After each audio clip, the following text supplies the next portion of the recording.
nonprofits, and social entrepreneurs into the financial freedom of the Bitcoin economy. Bitcoin Not Bombs offers premium publicity campaigns designed to facilitate an organization's adoption of Bitcoin as a payment system. Bitcoin Not Bombs is fully committed to being the hub of the nonprofit sector of the Bitcoin economy, maximizing the potential cross-promotion of all our clients and commercial partners. To learn more, visit bitcoinnotbombs.com.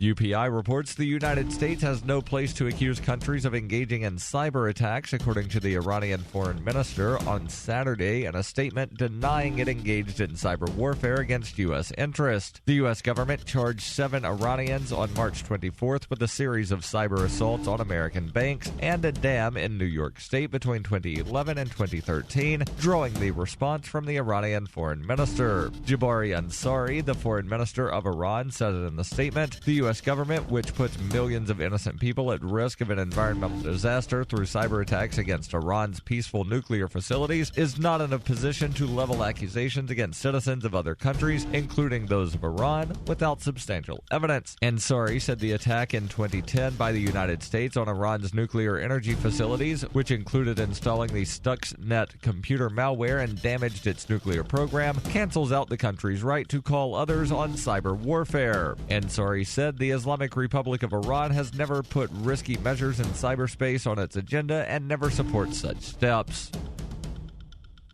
For nearly 40 years, Roberts & Roberts Brokerage has been a trusted source for buying and selling precious metals like gold and silver. They also take Bitcoin for precious metal purchases and have permanently removed the minimum purchase amount for all orders paid in the digital currency. Call Roberts & Roberts today for knowledgeable advice on buying and selling precious metals and a forward-thinking approach to new technologies. 800-874-9760 or visit online at rrbi.co.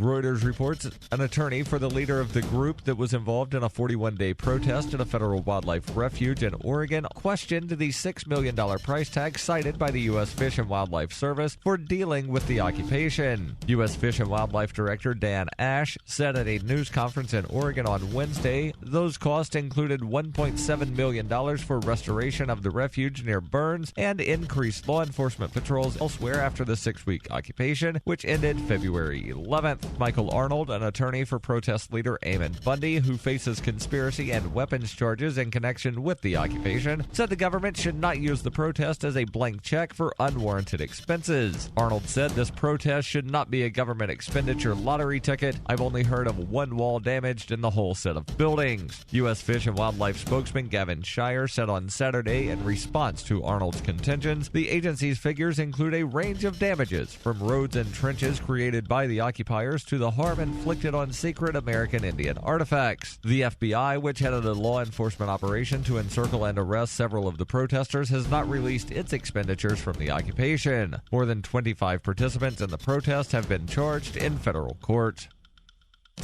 This has been FPP Radio News, online at fppradio.com.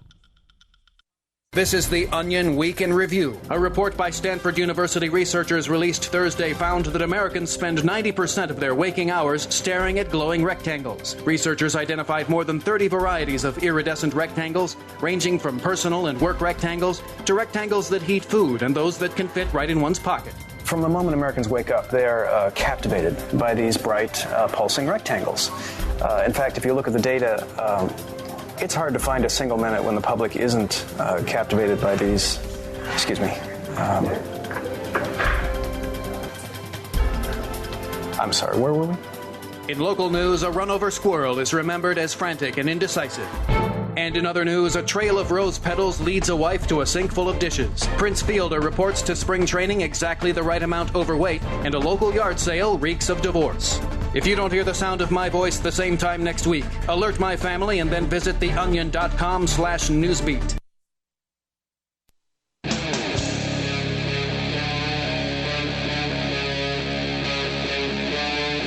Free Talk Live. It's the Free Talk Live Weekend Edition. And, well, it's Free Talk Live. You can call in, talk about whatever you want. This is the live Easter edition of Free Talk Live, and we're celebrating. We're celebrating the rebirth, the rising from the ashes of our co-host, Ian Freeman, who's back on the air. That's right. Here I am. Yeah, and Ian, you've back been after a week off of, well, not really a week off. It wasn't much of a vacation, just kind of rebuilding the LRN.FM studio and putting equipment together, which will continue next week, but I'll be back on the air. It's difficult to fix everything while you're on the air and that kind of thing. So it was a lot easier when other people were doing the show and you could tweak dials and do things and all that stuff. But plus it's good to give some folks the chance to hold the lead role on the show and get their feet wet there. So. Yep, and it's good to have you back. So there you go. The number 855-450-3733. Somebody guess who else is back? I've been here the whole time. No, not here. John Cantlie. Oh, John Cantlie. Yes, well, we've been following John Cantlie. John Cantlie is a British journalist who somehow got picked up by ISIS. And to the best of my knowledge, he's the only sort of Western hostage that they have currently, or at least the longest running. Yeah, because they've decapitated most of the rest of them. Yeah, they've knocked the heads off of quite a few people. And obviously, I don't know. Cantlie, he produces videos for these people. At some point or another, he's going to look a lot like a spy or a turncoat to people, because as time goes by, his videos seem rather gentle with with ISIS and the things they do. Well, it's because he's reading their script. I mean, I don't think he's doing the writing. But he does a really good job of it. He doesn't sound like – I mean, you and I are in the business. We know what somebody sounds like when they're reading as opposed to what they sound like when they're delivering, and the guy delivers for ISIS. He's good. I mean, he was trained as a photojournalist, actually, is my understanding. Mm-hmm. I don't know if he spent much time in front of the camera prior to – I mean, I don't know his history, but I don't know if he did much – in front of the camera kind of work prior to his ISIS stint here, which he's been embedded with ISIS now for a couple of years, because I feel like it's been a year since we've seen John Cantlie. I was getting really worried about him. Yeah. We haven't seen anything from him, and I feel bad that the guy is kind of put to work for these disgusting criminals. Would you read the script? What else would you do? I sure as hell would. Right. It's read the script or it's your head. Or you get your head cut off. You know what? Make it convincing. Yeah. And what else are you going to do? I'm sure he's what is it? Stockholm syndrome. I'm sure he's beginning to identify with his captors. What else could he do? It's the only way he can survive. Right. I just feel bad for him in that way. So, So, for our listeners who don't know, John Cantlie, a little bit more history. He was captured at some point a few years ago, as I understand it, and he started to host these propaganda videos. And by the way, the U.S. has propaganda videos as well. It's all propaganda. This is propaganda. Yeah, propaganda is just pushing a point of view. Right. When the FA-18s fly in formation over the Super Bowl, that's big-time U.S. propaganda. Sure. And so Cantlie started his career with ISIS TV, if you want to call it that, behind a desk in an orange jumpsuit. And in a very nondescript location, just a black backdrop and him talking into a camera. That's how he started. And they made several videos like that. How was the first one? Because I don't really remember. Was he as polished as a photojournalist or as a sort of spokesperson? Or was he a little more reedy at that time? No, he was okay. And then they kind of graduated him out of that studio, and they started to bring him on location. We'll tell you more about that here in moments. Our toll-free number is 855-450-FREE if you want to join us. Let's go to Sarah calling in from New Mexico. Sarah, you're on Free Talk Live. Yes. I just wanted to mention that, New Mexico, state of New Mexico last year, we killed 100 people in drunk driving accident. 2015, and we're second in DWI, by the way. And let me see, and then 2014. I have no idea who kills more people by drunk drivers. I thought we were always number one, but who knows? And then we're number one. I tell you one thing: we're number one in pedestrian fatalities per population. 2014. Why do you suppose that is? Well, we killed 71 pedestrians in our state. It's kind of a weird way to say it, right? Like we killed. I mean, you never killed a pedestrian, right? No, I am a pedestrian. But, Okay. what I'm saying is addressing the state of New Mexico. Yeah. And we're number one in fatality. And,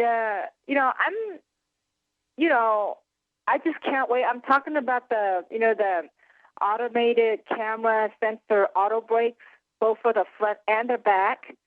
So it has been announced. It's going to be standard feature. It's going to be like airbags. I don't know what that is. Is this? It's got to be part of like sort of the autopilot thing. This is the auto brake thing. Is that right?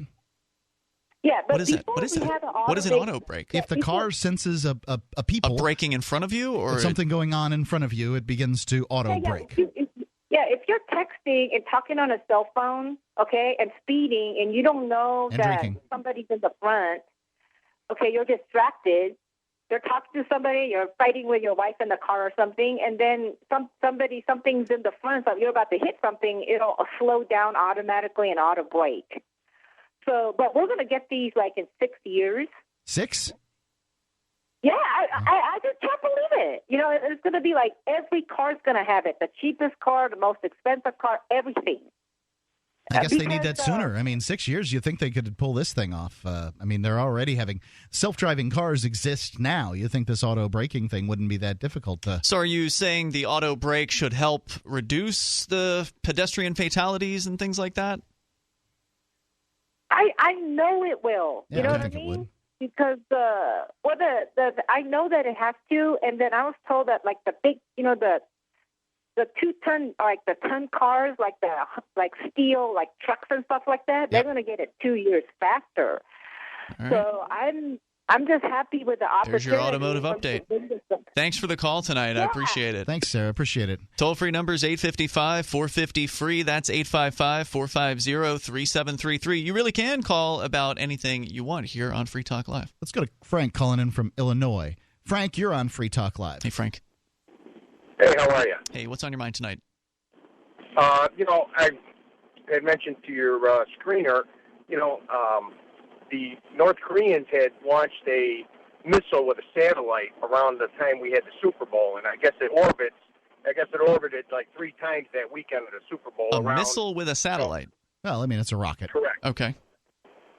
Right. They launched a missile to launch a satellite into space. Yeah. And some of the news commentators, just in the first week they talked about it, had mentioned, some of the retired generals. We don't know what's on there. They claim that it's just an observation satellite. There could be a nuke on there. Nobody talks about it. And my thing is with that is we're not protecting our power grid as it is. So, they don't like us, and I wouldn't put it past something like that happening. Well, I mean, something you got to nobody remember about North Korea is these guys don't even have the internet. I mean, they don't even have power at nighttime in a lot of North Korea. So Most of North Korea. I think that the fears surrounding North Korea are way blown out of proportion. Shouldn't North Korea, like any other nationality, which I generally don't believe in those ideas, but shouldn't they be able to launch their own satellite? No, they should. Right. They should. But when you're suspected of terrorism and not. Is North Korea suspected of terrorism? Well, George not Bush called them part of the terrorism, axis of evil. I know that, but I mean, you know what I mean. Where you're not, you're holding your people down. You're suppressing your people. They talk big. And- They talk like they're going to blow up Japan and the United States. Well, what made me think about this also, with people talking about it was the president of North Korea. He met with the Iranian Ayatollah. he also met with Dennis Rodman. Stand by. We can Well, continue yeah. here. The toll-free number is 855-450-FREE. That's 855-450-3733. You can bring up what you want. Live Sunday edition of Free Talk Live. Easter Sunday. We're here. Every once in a while, you get information that's worth changing your life for. This is one such time. You can save up to and beyond 25% on all purchases at Amazon. You probably heard of Bitcoin and just not thought much about it. You certainly know that you can get competitive pricing at Amazon, But now you can get a 25% discount on nearly everything you need to live. I've just given you a huge raise, and all you have to do is claim it. You go to saveitpurse.com and open an account. Do this right now. Don't wait. Then you fund the account with Bitcoin. You can buy them through expresscoin.com with a check or money order. There are other ways to get Bitcoin, but that's fast, safe, and easy. This information is worth you changing the way you do things. Go to saveitpurse.com right now, get signed up, and cash in on the huge raise I'm offering you. 15 to 25% off of everything at Amazon through saveitpurse.com. It's saveatpurse.com. As if chlorine in our water weren't bad enough, now they're adding ammonia? It's true. Some municipalities are now adding ammonia plus chlorine to your water supply. It's a disinfectant called chloramine. But with a trusted Big Berkey water filter, you can keep chloramine out of your water. New NSF EPA certified lab tests show EPA Berkey water filters remove chloramines, pharmaceuticals, BPA, pesticides, bacteria and viruses, all forms of fluoride, and much more. Big Berkey water filters are the original and most trusted on the market, the gold standard in water purification. And our filters last for years at less than 2 cents per gallon. Big Berkey, the one that's powerful enough to purify stagnant pond water. Get your Big Berkey today. Call 1-877-99-BERKEY or click BigBerkeyWaterFilters.com. That's 1-877-99-BERKEY. Big Berkey Water Filters, for the love of clean water. I've been told no in many different ways. I give you an order and you're going to obey it. George, you can go this way. You can do that and you have to leave here. You cannot bring signs into the rally. Walk with me. Well, I'm comfortable here, actually. Whoa. Hey. Who do you think you are? Excuse me. There is no video and audio allowed in this office. No, I have work today. You ain't going to make it. Wait a minute. Hey! Oh my God! Unbelievable! Why are you running from me? Because you scared me. What am I being detained for? You're being served. What is this? You're being served. What is this? Bureaucrats have a funny way of telling people no. That's the sound of the men working on the chain. Derek J's Victimless Crime Spree. Watch it for free and order the Director's Cut DVD at victimlesscrimespree.com. Here's a chance to do a little activism while you're cruising Facebook, Twitter, or Google+.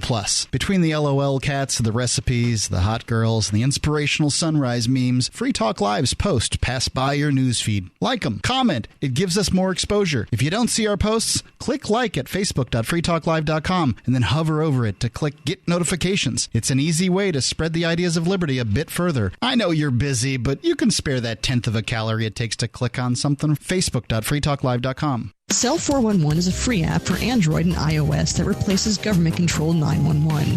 Cell 411 allows you to preset a group of friends or private organizations to show up at any emergency. Cell 411 is a nightmare for the state because it proves their so-called services aren't needed. Cell 411 has had thousands of installs, and of course it's covered by the BIPCOT no government license. Cell 411 because your friends won't shoot you when you're in trouble. Without the government, who would build the emergency services? You and Cell 411. Get it today at getcell411.com. This is the Liberty Radio Network, broadcasting the latest liberty-oriented audio content 24 hours a day at LRN.FM.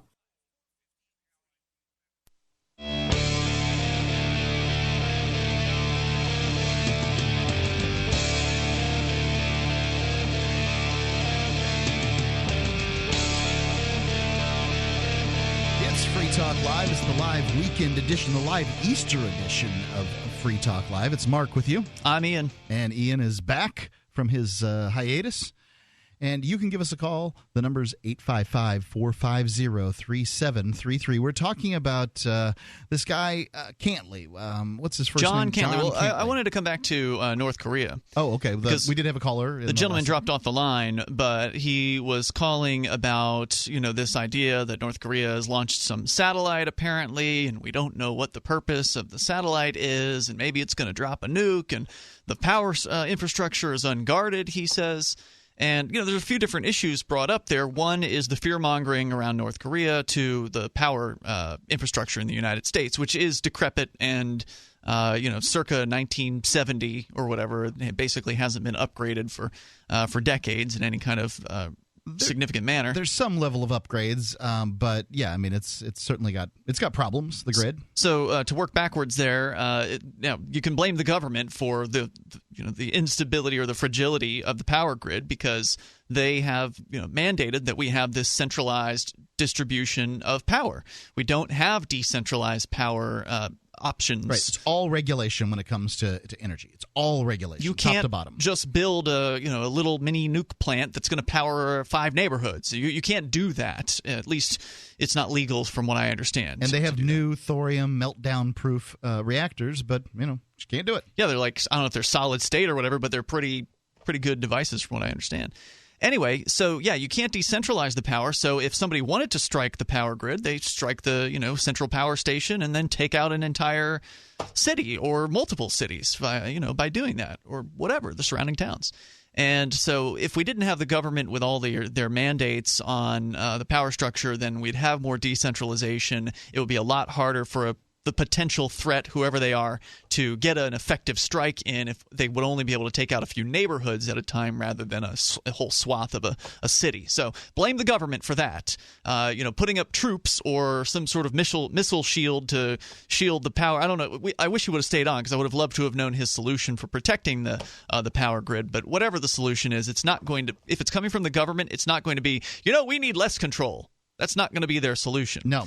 The politician has never had that as a solution. Right. So now to North Korea, which is sort of this boogeyman, Kim Jong-un. At this point, every other boogeyman has basically gone by the wayside. So we essentially have to have these people who have no electricity, who scratching out an existence out of the earth, dirt farmers that. Basically have nothing. These are the people that at this point, Americans are scared of. Middle Easterners hiding in caves and North Koreans, dirt farmers. They're you're not joking. They literally, some people in North Korea are eating grass to sustain themselves. That's in the past, but yeah. I mean, there was a terrible famine, and lots and lots of people died based on it, and they obviously they accepted a great deal of help from the West, and I think it's rather rude that these people spend their time down, talking down on the South Korea and talking down on Japan and talking about the United States. These people, you mean Kim Jong-un? Yeah, Kim Jong-un and his ilk. Okay, because the people of North Korea aren't the same as the rulers. These people in the government of North Korea spend their time bad-mouthing the very nationalities that are feeding their people. Like, their form of governance stinks so badly that they can't do anything, and they just badmouth folks. Right. It's not uncommon for the North Korean government to reach out to China and other countries, the UN, and ask for handouts, ask for food from other world governments. Right. And if they were such this incredibly, these people are very racist against other cultures. That's just part of the gig there in North Korea. I mean, if they were so awesome, what do they need us for? Well, they would like to say they don't need the United States, but they certainly do need a lot of the rest of the world. They would have a lot more dead people. Yeah. And, not that they care. And so, there's this fear-mongering around North Korea that they're a big threat to the United States. I don't believe it. I really don't. They've been rattling the saber for a long time, and what's the best we've seen them do? Test some nuclear devices in their own country or offshore somewhat? What, is that as far as they've gotten with a little bit of offshore testing? That's it, right? Like they've never launched the satellite that's up, and that's what Frank called about. Yeah. And Frank actually, I guess, had lost his connection. He's called back. Okay. So let's take him. Frank, you're back on Free Talk Live. Yeah, I lost my connection. No problem. I heard you say, do I have a solution? I don't directly have a solution, but I know that there is solutions out there to protect the grid. I've heard from several sources, that I've listened to. It costs $2 billion. And what would that mean? That would be cheap. But is that a centralized government solution? Because it's probably going to stink. I don't know. I don't believe it's centralized government, but I know that there's a lot of congressmen and senators fighting to have this done because they know it's a threat either from X flares or solar flares or any type of a nuke detonated in the atmosphere, not detonated in Are you talking about like an EMP, which would knock out... Like an EMP from the sun, right? An EMP or, one of solar ejections, or or a nuke detonated in the atmosphere, which you can't hear, and all of a sudden the grid goes out. You don't even know what happened. And well, what is a $2 billion proposal? What is it going to entail? To protect the grids from any shielding it from that type of disaster. With a big Faraday cage? What are they going to do? I have no idea. I'm not sure on the specifics, but I know there's people out there talking about it. But I look at it like, okay, it's $2 billion, which is a drop in the bucket for the amount of money we bailed out banks for $860 billion. I mean, that's nothing to protect. Sure. I'd like to hear more. I mean, by no means am I a technological scientist or wizard at these things, but at the very least, I would love to hear the proposal for how you're going to protect a country the size of the United States, which isn't the largest place in the world, but it's pretty darn big, from an EMP attack. I'd like to know how that works. When you talk about the population of the United States and the distribution, you could very well call it the largest country around, because you have to look at sort of the distribution across Alaska to Hawaii, across the continental United States. When you look at Canada, really? Even when you compare to like Russia or China, well, but Russia doesn't have the population spread towards the east. It gets very sparse over there, and so I mean they've got this big open area like we do in the northern parts of Canada, or northern parts of Alaska. But Canada has the same issue: is that it's almost entirely tundra up there as far as their land goes. So and they have a tenth of the population. Thanks for the call, Frank. Appreciate it. Yeah, I just, color me unconcerned about Kim Jong-un. I'm sorry. I think if we're going to be concerned, if you want to worry about something, personally, I don't think it's a good idea to worry because it doesn't really solve anything. But being ready for problems with the grid sounds like a good idea to me. Sure, and I'd love to hear more specific proposal there. But I tend to believe that any governmental centralized proposal is not going to be a good one. Your biggest threat, in my opinion, is the U.S. federal government. They're the ones who are a daily threat to your freedoms. They're the ones who can destroy your freedoms at their whim if they want to do so. If they feel like turning off the power, they will. Or if they feel like putting you in a prison cell, they absolutely will. Whereas Kim Jong-un is not going to be doing those things to you for the most part. He may be ruling over his country with an iron fist, but his reach doesn't extend outside of that DMZ. The number's 855-450-3733. It's 855-450-FREE or LRN.FM is our username on Skype. Free Talk Live. Water is the single most important thing your body needs, so you want to be sure it's the best for you and your family. Since 2005, thousands have depended on Berkey purified water. The Berkey Guy provides the lowest priced filtration systems in every size. For incredibly delicious water now and in an emergency, get to GoBerkey.com or call 877-886-3653. 877-886-3653. GoBerkey.com.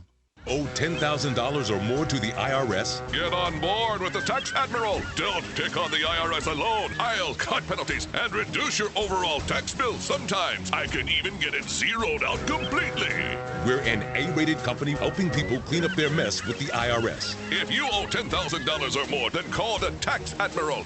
Call 800-287-7180. Again, that's 800-287-7180. 800-287-7180.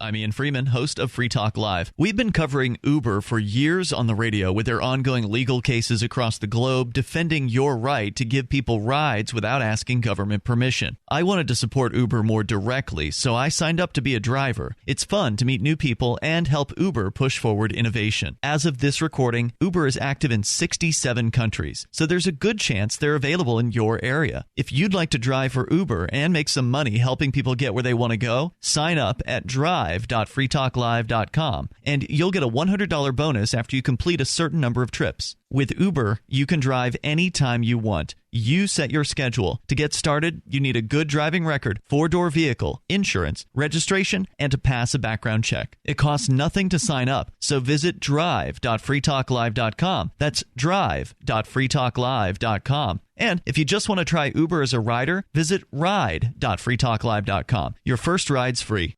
This is your Roberts & Roberts Brokerage Daily Precious Metals Update. In early trading Thursday, gold is $2 lower at $1,222 per ounce. Silver is even at $15.36 per ounce. Bitcoin is trading at $416 US.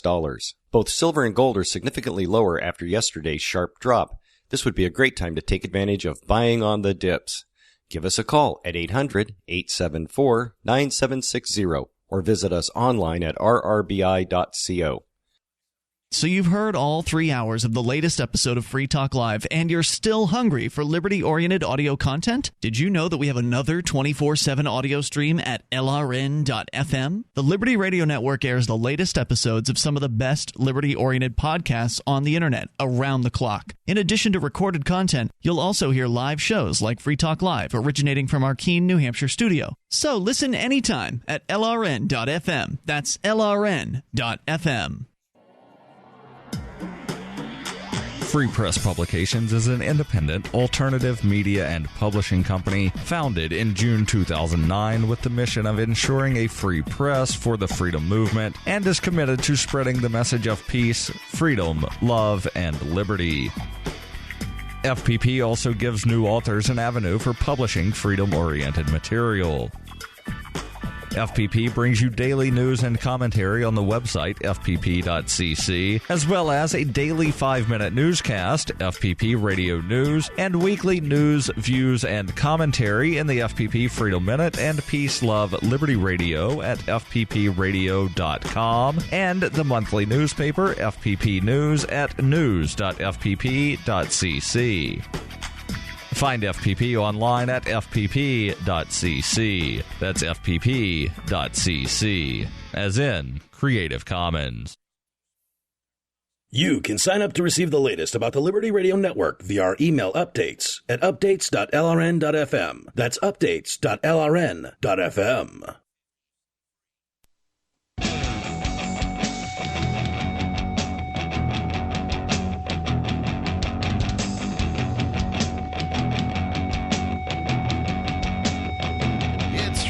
Live's Live Weekend Edition. You can call in and talk about what's on your mind. We've been discussing North Korea after Frank called in and was concerned that a satellite, apparently they've launched a satellite that circled over the U.S. a few times, and his concerns seem to lie with the power grid, which to me is of the infrastructure out there, like roads, power grid. This is important infrastructure. Sadly, the governments have control of them, so we have the most inefficient models of organizations that man has ever seen taking care of the most important stuff that we have out there. And it seems like Americans, people around the world, that's their expectation, is that they want governments to take care of the most important stuff. These organizations that terrible idea, that fail their way to success over and over again. I guess I don't want them involved. Well, even if they throw a bunch of money at something, and $2 billion was the number plucked out of thin air apparently for protecting the power grid earlier, even if they throw a bunch of money at something, whatever it is they come up with will likely be some sort of crippled, pathetic shadow of whatever could have actually been if the marketplace had come up with a solution. If the state, the model of the government comes up with something, it will be overpriced and it will underperform. Absolutely, you can expect every time. And I do believe that the power grid needs better protections, but we've got a lot of problems with the grid, centralization being chief among them. If you're living here in the United States, you're buying stuff. And the things that you've got to buy, well, they're expensive. I'm going to tell you how you can save like 25% off of so many things that I buy in a given month.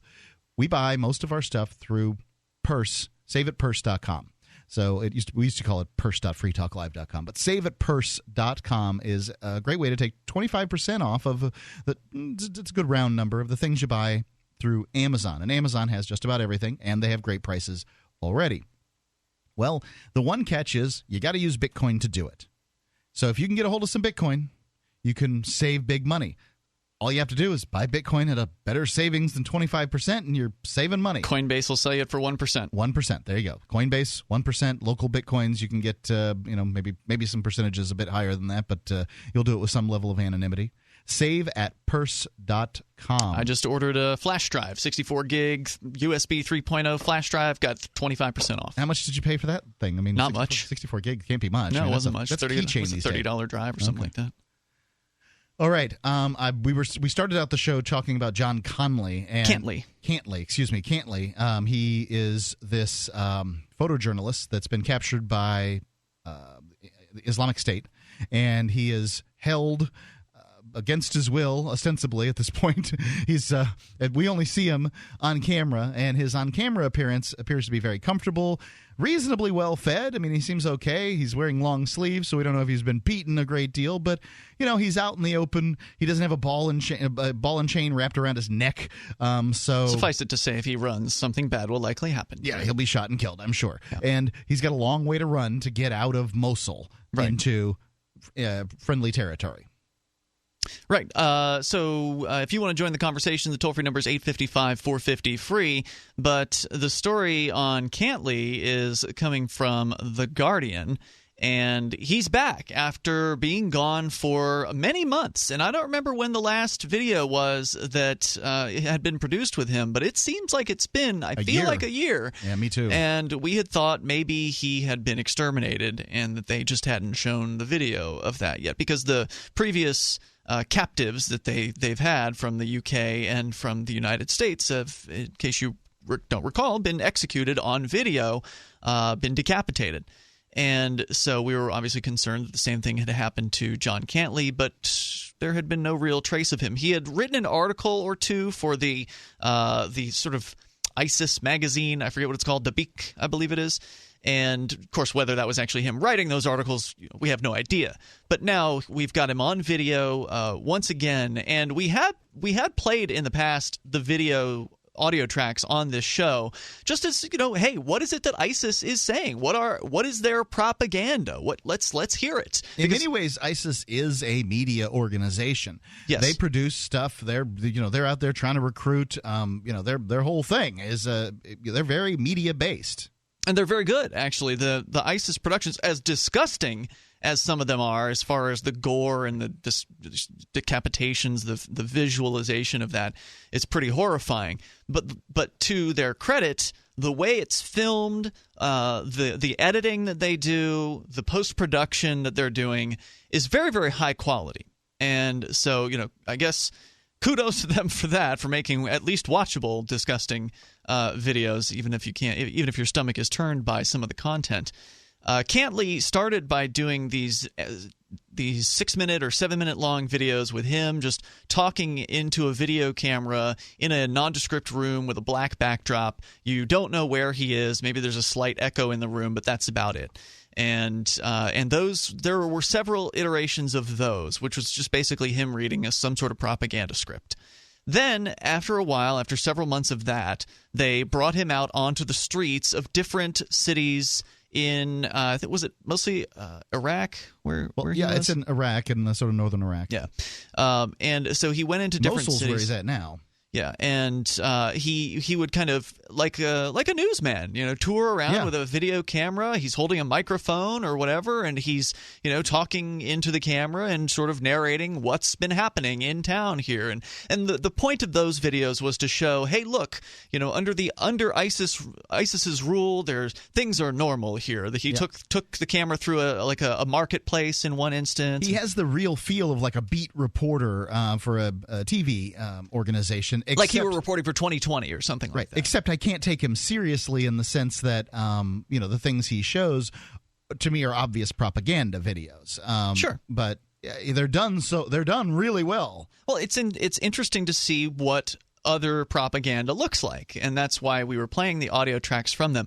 We are not going to play the audio track from this video tonight, and the reason why is because it's horrible. Whoever it was, this is like the worst John Cantlie video from an audio side of things. And of course, we're on the radio. It's his voice. I heard it's him. No, it's him. He's on camera. He's narrating just like he's done in the previous.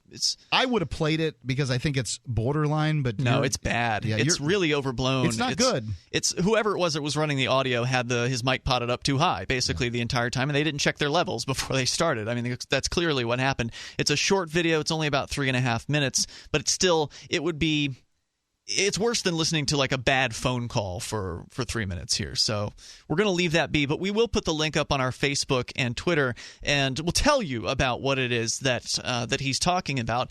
And as The Guardian reports, he's shown standing by bombed-out shelters near a main road, ostensibly in Mosul, asking why the U.S. is using planes to destroy what he describes as media kiosks that are used to distribute ISIS propaganda pamphlets, and he says cost about $50 to build. Addressing the camera as if presenting a television program, he says, quote, after 20 months and $5 billion, America has successfully destroyed an Islamic State media kiosk. He goes on to say that if this is what Obama meant about degrading and ultimately destroying ISIS, he's clearly got a long way to go yet. And you know what's really amazing? Given the amount of money that America is spending on this war, it would go to the effort of destroying a small shack like this in the middle of Mosul. He suggests the kiosk, which cost $50 to build, was targeted because the U.S. is, quote, bankrupt of intelligence, unquote, on ISIS targets. Now, whether or not this was actually destroyed by the United States, we don't know, right? So we don't know anything about what's going on. But we know that he's standing in front of a destroyed Quonset hut, essentially, you know, the tin and metal thing. And $50? That sounds I mean, I'd love to get this much tin for $50. I'll tell you that. I build myself a pig pen, but I imagine things cost different amounts over Mosul than they might in your backyard. But we can continue a little bit more about the story. The toll-free number, if you want to join us here, is 855-450-FREE. But the good news is John Cantlie is still alive, and I hope, I really don't want to see him get his head cut off because, we've sort of bonded with his personality. 855-450-3733. Free Talk Live. Today, how to incorporate your business in just 10 minutes so you won't lose everything if you get sued. Step 1, stop putting it off. If you're not incorporated and someone sues your business tomorrow, it's not just your business at risk. You can lose everything: your home, your car, even your life savings. Step 2, call the following number for a free 10-minute incorporation guide from Incorporate.com. 1-800-975-5269. They don't provide legal or financial advice. They just make incorporating quick and easy. So you can incorporate or form an LLC in just 10 minutes. That number again is 1-800-975-5269. Step 3, congratulate yourself. By taking just 10 minutes to incorporate your business or form an LLC, you protected your home, your car, and your life savings. And that is how you incorporate your business in just 10 minutes. But hurry while they're still giving away these 10-minute incorporation guides for free. Call 1-800-975-5269. That's 1-800-975-5269. Hey guys, Pat Matthews here to tell you about the newest and best way to sell products online. It's buysellmakeoffer.com, an enormously revolutionary way to sell your stuff online. It's time to clean out the garage, your old golf clubs, sports equipment, tools, and yes, even your car. Forget about the way the other guys have taken more than their share from you when the sales were finalized. Look, it's happened to me over and over and over. Then I found buysellmakeoffer.com. They will never charge you item fees. Just go there right now to sign up and load all your stuff to our server to sell. This is not an auction site. Sell your car, sell your home. Realtor, sign up now. Just use our resources along with Skype and videos, then add your creativity to sell your items quickly and with no fees. Go right now to buysellmakeoffer.com and sign up. The excitement is building. I've signed up to sell my stuff with buysellmakeoffer.com. You should too. buysellmakeoffer.com.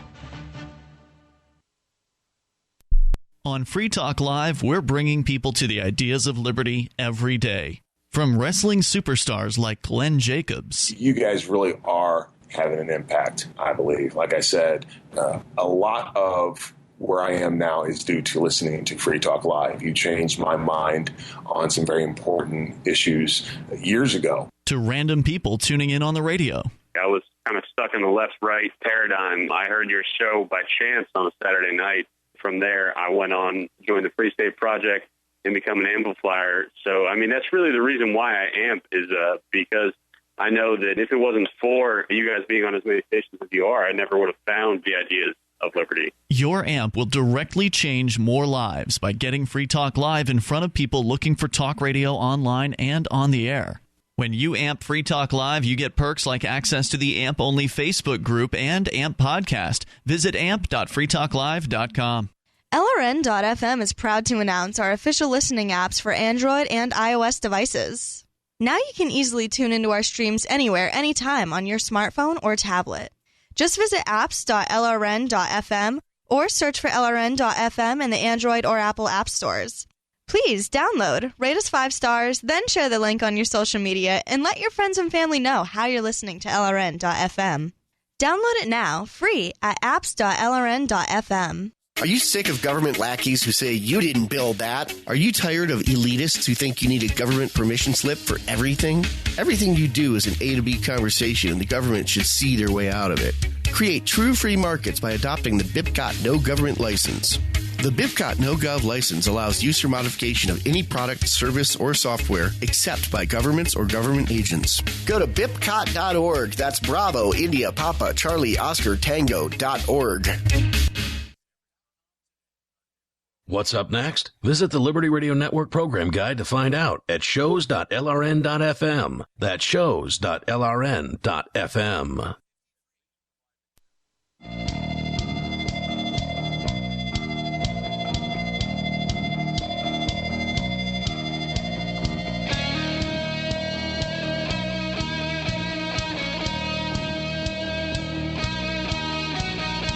It's Free Talk Live.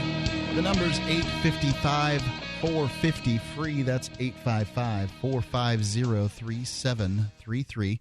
And you can give us a call, talk about whatever is on your mind here on this live Easter edition of Free Talk Live. And I think it bears talking about here on Free Talk Live is that we try to deliver you a show 365 days a year. If it's Christmas, we're doing a show. Easter, we're doing a show. Independence Day, we're doing a show. Been raided by the FBI, we're doing a show. It's true. That's what we do here on Free Talk Live. We deliver a show. We moved the radio program and still managed to deliver a show within, I think we had to take an extra night off. So within 2 days. Took us 2 days. We moved halfway across the country. And that was almost 10 years ago. Yep, that was actually when we didn't have a Sunday show. So we were only off for one night. Scheduled day. Yeah, that's true. The number is 855-450-3733 or LRN.FM on Skype. Let's go to David calling in from New Hampshire. David, you're on Free Talk Live. Hi. Do I get creamy audio like Michael Dean says? No, yours is pretty awful. Go ahead. It's not. I mean, it's just a bad connection. You sound okay. Go ahead. Okay. This is what I was going to say about like the situation with the FBI and the FSP kicking Free Talk Live, etc., to the curb. Number one, I think the FSP board is afraid of freedom by their The FSP is the Free State Project. That's a movement of liberty activists converging into New Hampshire. It's the reason why Mark and I moved here, and thousands of other libertarians, voluntarists, anarchists are moving to New Hampshire. There was a recent kerfuffle, if you will, between the Free State Project and Free Talk Live and me, where I was told to not come back to any of their events. So that's what you're referring to. I just want to make sure our listeners know what the FSP is. Go ahead. Yep. And also one other thing. I think Matt Phillips let his crown go to his head. He got crowned the president of the FSP, and I think it just gave him an ego trip. Yeah, well, I don't know about that. But can you bring him down, Mark? He's just a little bit loud. I wouldn't necessarily blame one person here for this. The Free State Project is run by a board of directors. Matt Phillips is just the president of the Free State Project. I don't think that he can just, arbitrarily make decisions. It was a board decision to decide to disassociate from Free Talk Live and from me, Ian Freeman.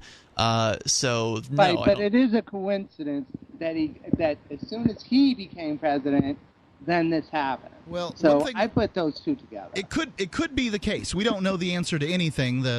For whatever reason, the board has not decided to publish their minutes from the last. I know. meeting. I asked them. I tried to get them to. Well, but it is what it is, and I can see why the Free State Project would want to disassociate from Free Talk Live once they hit their 20,000 number. They've changed directions. I think it's a step too far to have banned Ian from events. It just seems ridiculous. But David, I do appreciate the call. Thank you. Go ahead. Go ahead. I was going to say one other thing is, I think. Well, this is my view, and I'm not really going to think of it as a debate. Ian has, I've listened and I've analyzed everything, and he has no different view than 95% of the American public as far as like relationships and stuff like that. So those people who decided that were running on bad information, or they were just fearful of, I don't know what it was, but to me it's just, they're scared of freedom. That's what it boils down to. And I appreciate your time. Thanks, Thank you, David. Appreciate that. Ian's ruffled a lot of feathers throughout the years, and because I say what I really believe, and I say what I think the ideas of liberty mean to me, and what they generally mean, I think, to most people who think about them for a while. And some people, that makes them uncomfortable because it means, in the case of age of consent, which was the issue that they specifically mentioned when they prohibited me from their events, is that people should be able to make decisions for themselves. I think if I were to give you coaching on getting your message across, I would tell you to ask more questions than make statements. Well, I'm a talk show host, so I make statements. I understand.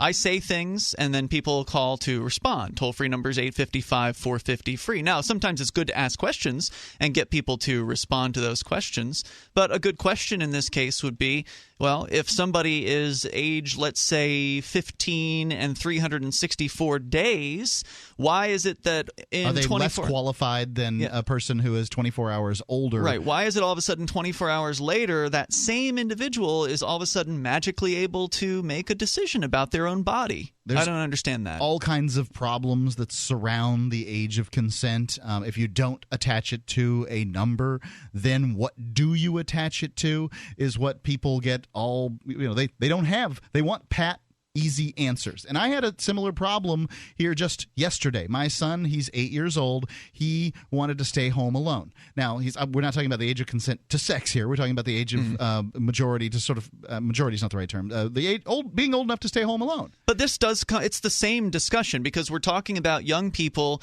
making choices that adults are uncomfortable with. And a lot of adults are uncomfortable about a young person as young as age 7 or 8 staying home alone or going home from school by themselves. This is what got Lenore Skenazy in trouble or at least what got her called the world's worst mother, because she let her 9-year-old son, I believe Something it was, like that, take his own route home from school rather than riding the school bus home. And some people freak out over this because their idea of parenting is different. Well, there's 2 states apparently that have laws regarding kids staying home alone. One is Maryland that says 8-year-olds can stay home alone. And I don't know how long and what the specifics are of any of these things. It's just what I read online yesterday on, I think it's family.findlaw.com. And Illinois, which has 14. Now, there's a big difference between 8 and 14. Oh, yeah. I had a job for 2 years at the age of 14. I was getting to work on time.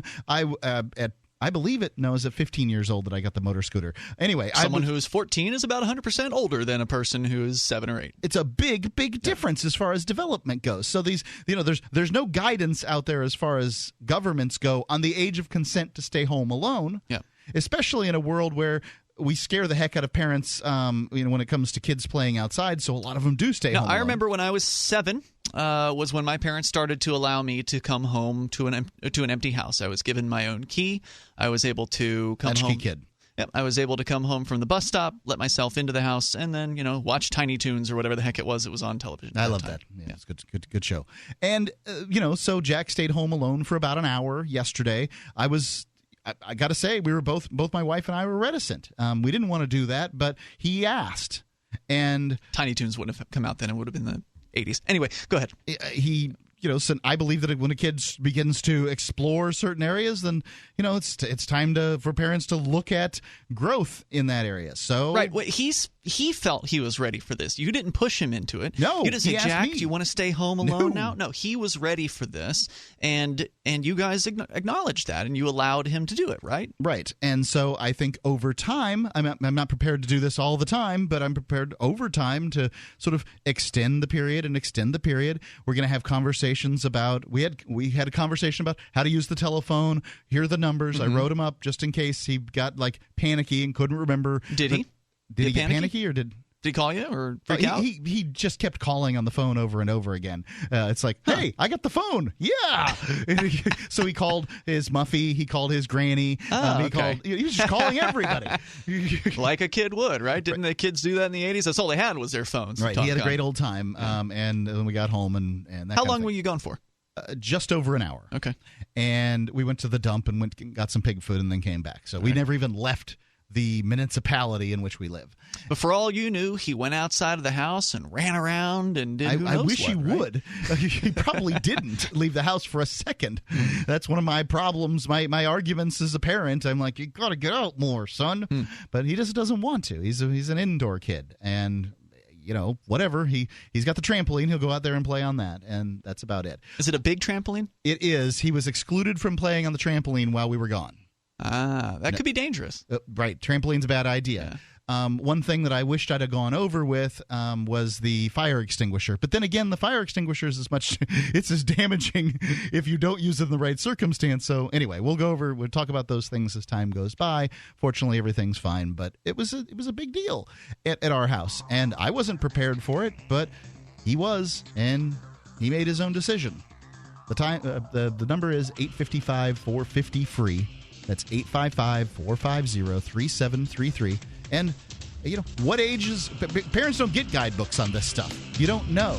They're all different. Every kid's different. I think that they tend to be about the same, but they're all different. 855-450-FREE. Free Talk Live.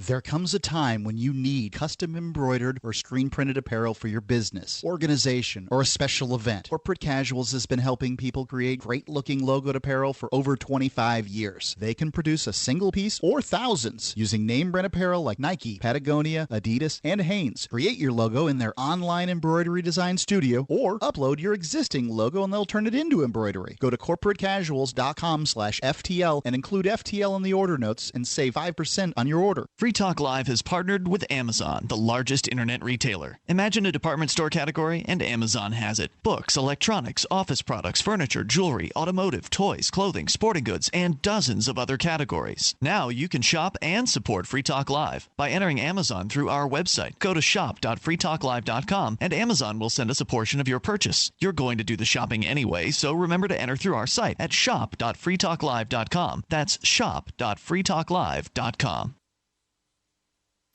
Radio is the most personal of mediums. I exist right now in your head. If you listen to Free Talk Live regularly, you know me. Free Talk Live is on more than 160 radio stations around the U.S. and has been downloaded on every continent around the world. Hundreds of thousands of listeners with ad packages from $600 a month to $6,000 a month. Imagine what we can do for your business, project, website, or idea. Email me, mark@freetalklive.com.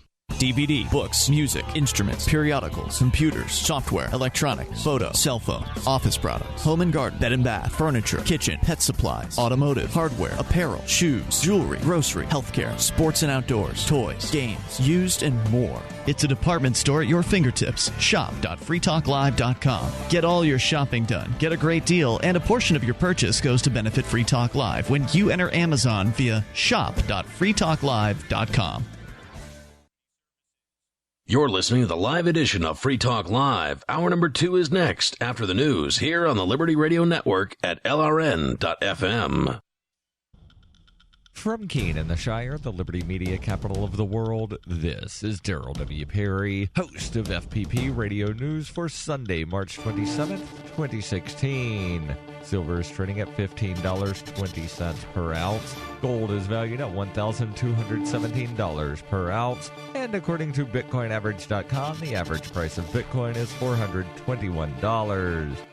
Antiwar.com reports last year's preliminary Afghan peace talks quickly fell apart after the Afghan government revealed that Taliban leader Mullah Omar was dead for years, and a divided Taliban leadership had no choice but to abandon the talks. The Afghan assumption seems to have been that this would weaken the Taliban's negotiating position, but as the Taliban is gaining growing amounts of territory, beating the Afghan military across Helmand province, there is less and less leverage for getting the Taliban back on the table. Indeed, the whole reason the first round of talks happened was because Pakistan pressed the Taliban leadership, which was largely operating out of Quetta. As the Taliban gets more territory of its own in Afghanistan, Pakistan has less and less say. Getting the Taliban back to the negotiating table now is likely to involve more concessions towards them, and even then will rest on how well Mullah Mansour, Omar's successor, is able to handle the ongoing infighting with rival commanders. Bitcoin Not Bombs is a launching pad for nonprofits and social entrepreneurs into the financial freedom of the Bitcoin economy. Bitcoin Not Bombs offers premium publicity campaigns designed to facilitate an organization's adoption of Bitcoin as a payment system. Bitcoin Not Bombs is fully committed to being the hub of the nonprofit sector of the Bitcoin economy, maximizing the potential cross-promotion of all our clients and commercial partners. To learn more, visit bitcoinnotbombs.com.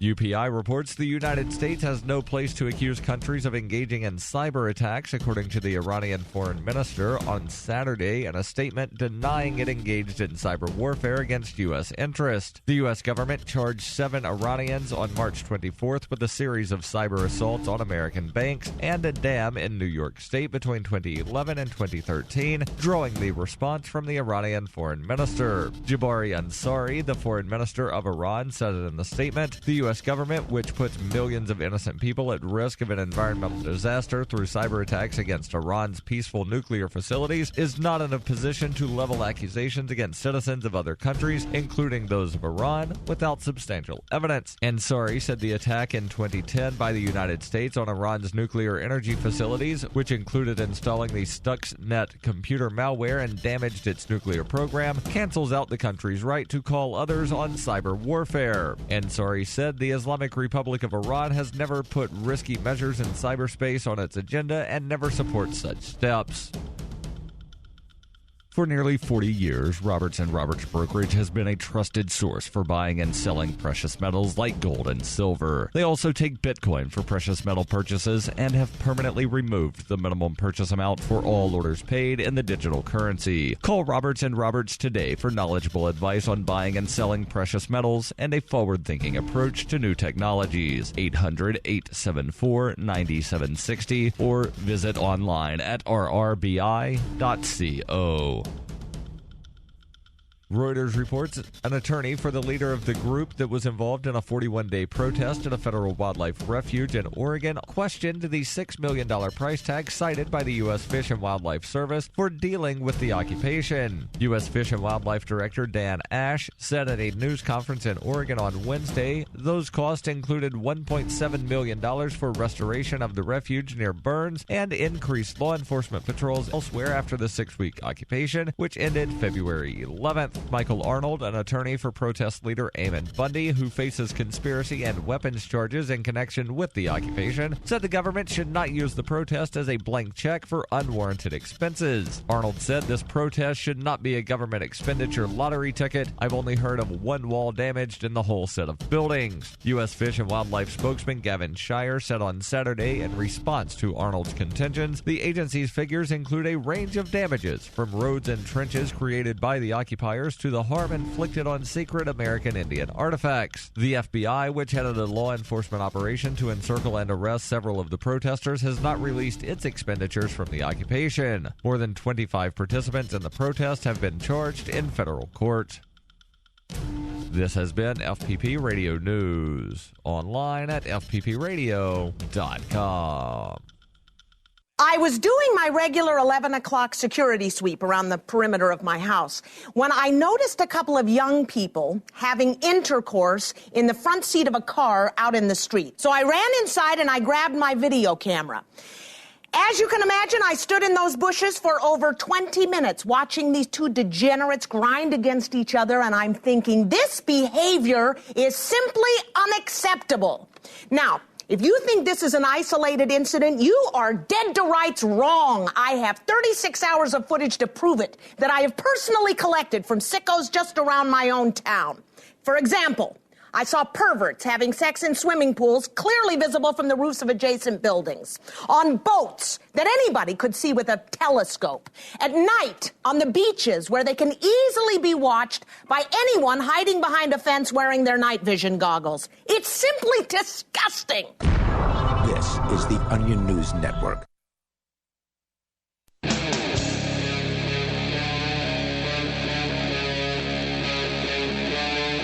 Free Talk Live.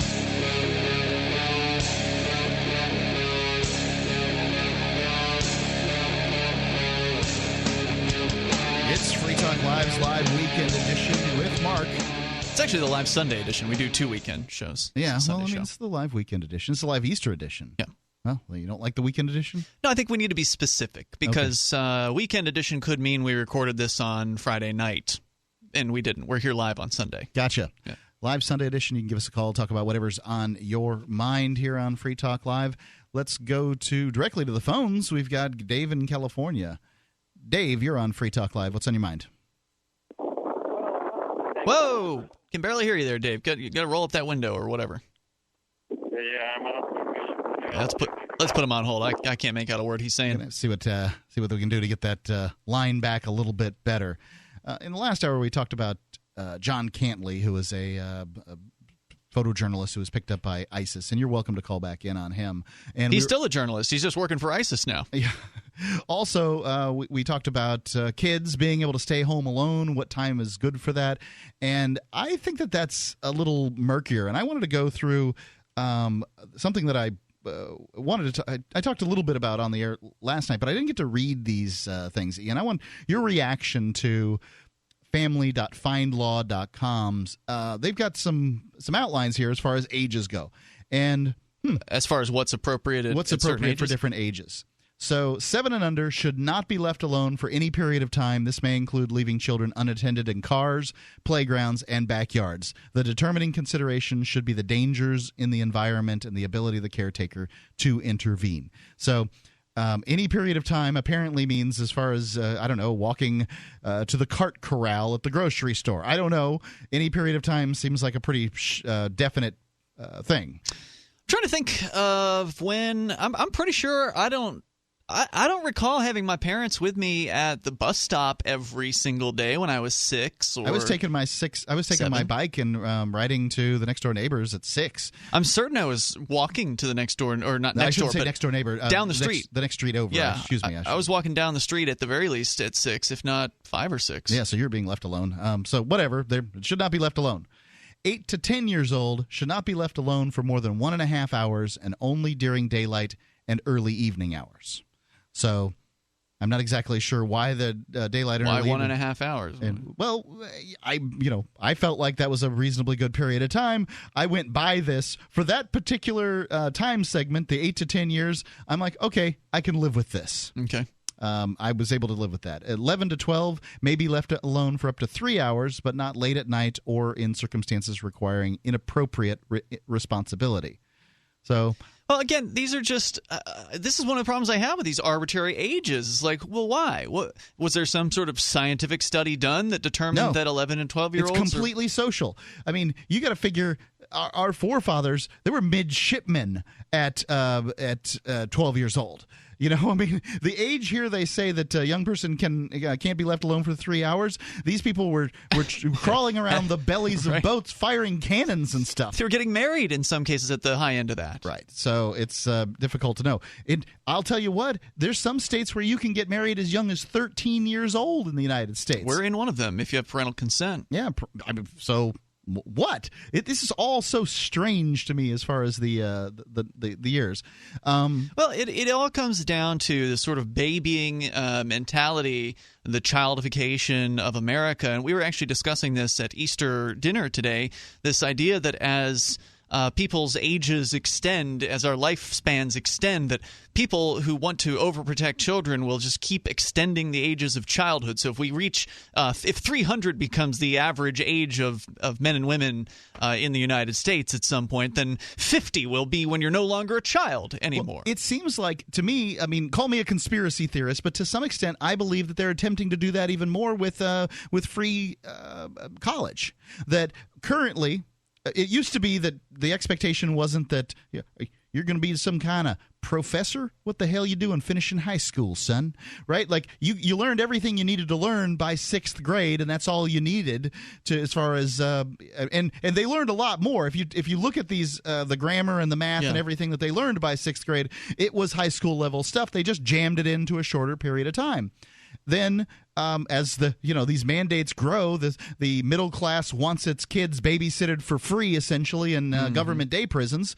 Then the kids just get less and less competent. It's not like our 12th graders are that much smarter than the 6th graders of 100 years ago. It's just they're kept in these kid corrals for this period of time. Yeah, well, I mean, what's going to happen when you have free college? Well, then you're going to have 22-year-olds that aren't competent to do anything but drink alcohol and puke on your lawn. Yeah, I'd say that about sums it up. Yeah. And I think it's getting less and less responsibility. Well, they're not allowed to have responsibility. The government gets in the way of young people being able to build responsibility for themselves. They can't get out of the government schools without some sort of special permission in order to do so. We've seen examples of young people who've been incredibly successful when they've been allowed to flourish and to have their ideas flower out into whatever it is they want. So starting businesses at young ages should be allowed. It should be something that there was the shoeshine boy who earned money going out and shining people's shoes, and then he took that and he started his own tie company or something like that, and became a millionaire by age 12 or 14 or something ridiculous like that. I mean, it seems ridiculous to us because we didn't have that experience. We didn't have the ability to create like that, but he did, and so he was able to mature at a much faster rate. And if you want more of that, you allow kids to take responsibility when they want to take responsibility. You don't keep them from taking it. But the government prevents that from happening. I'm sure that there's a bunch of people listening to me right now whose dad put them on their lap and let them drive around the cow pasture or whatever in the family car. I know I was driving the car down the driveway of our house. It was a long driveway. We lived out in the country. I was driving at 6 years old. Well, I was fortunate enough to have parents or a mom who was a part owner of a store in downtown Sarasota, Florida. And so I could work with her because there's no law that prohibits a child from working with their parents or working at their parents' shop or whatever. So I could run the cash register. I could do whatever responsibilities I was given. But your average kid who's got a parent that's just working a job, you can't take your kid to your job. They can't come in and work at, Walmart or whatever. They can't put on a blue smock and start, stocking the shelves. You can't do that. So if your parents just have a job, then those kids are completely shut out of being able to work. I was lucky. My mom was an entrepreneur. I could work with her. Let's go to Daryl calling in from New Hampshire. Daryl, you're on Free Talk Live. What's on your mind?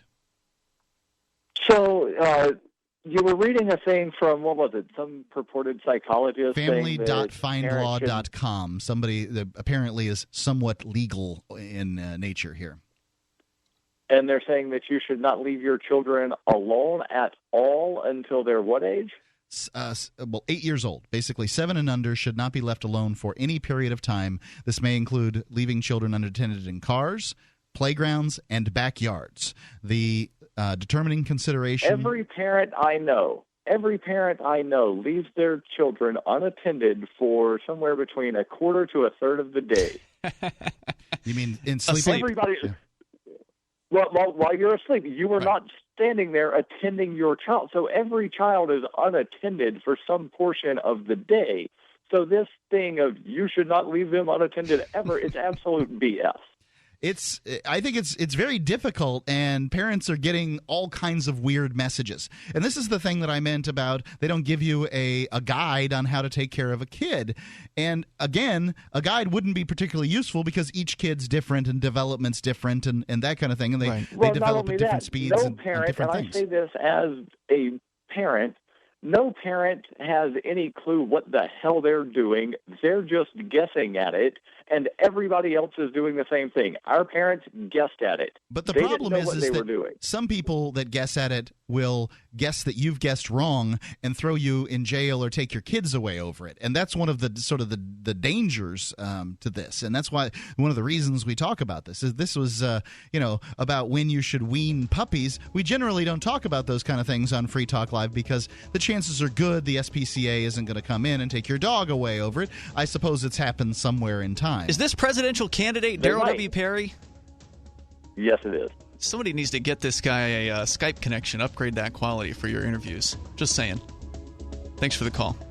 855-450-3733. DarylWPerry.com. That's his website. 855-450-FREE. Free Talk Live. Every once in a while, you get information that's worth changing your life for. This is one such time. You can save up to and beyond 25% on all purchases at Amazon. You probably heard of Bitcoin and just not.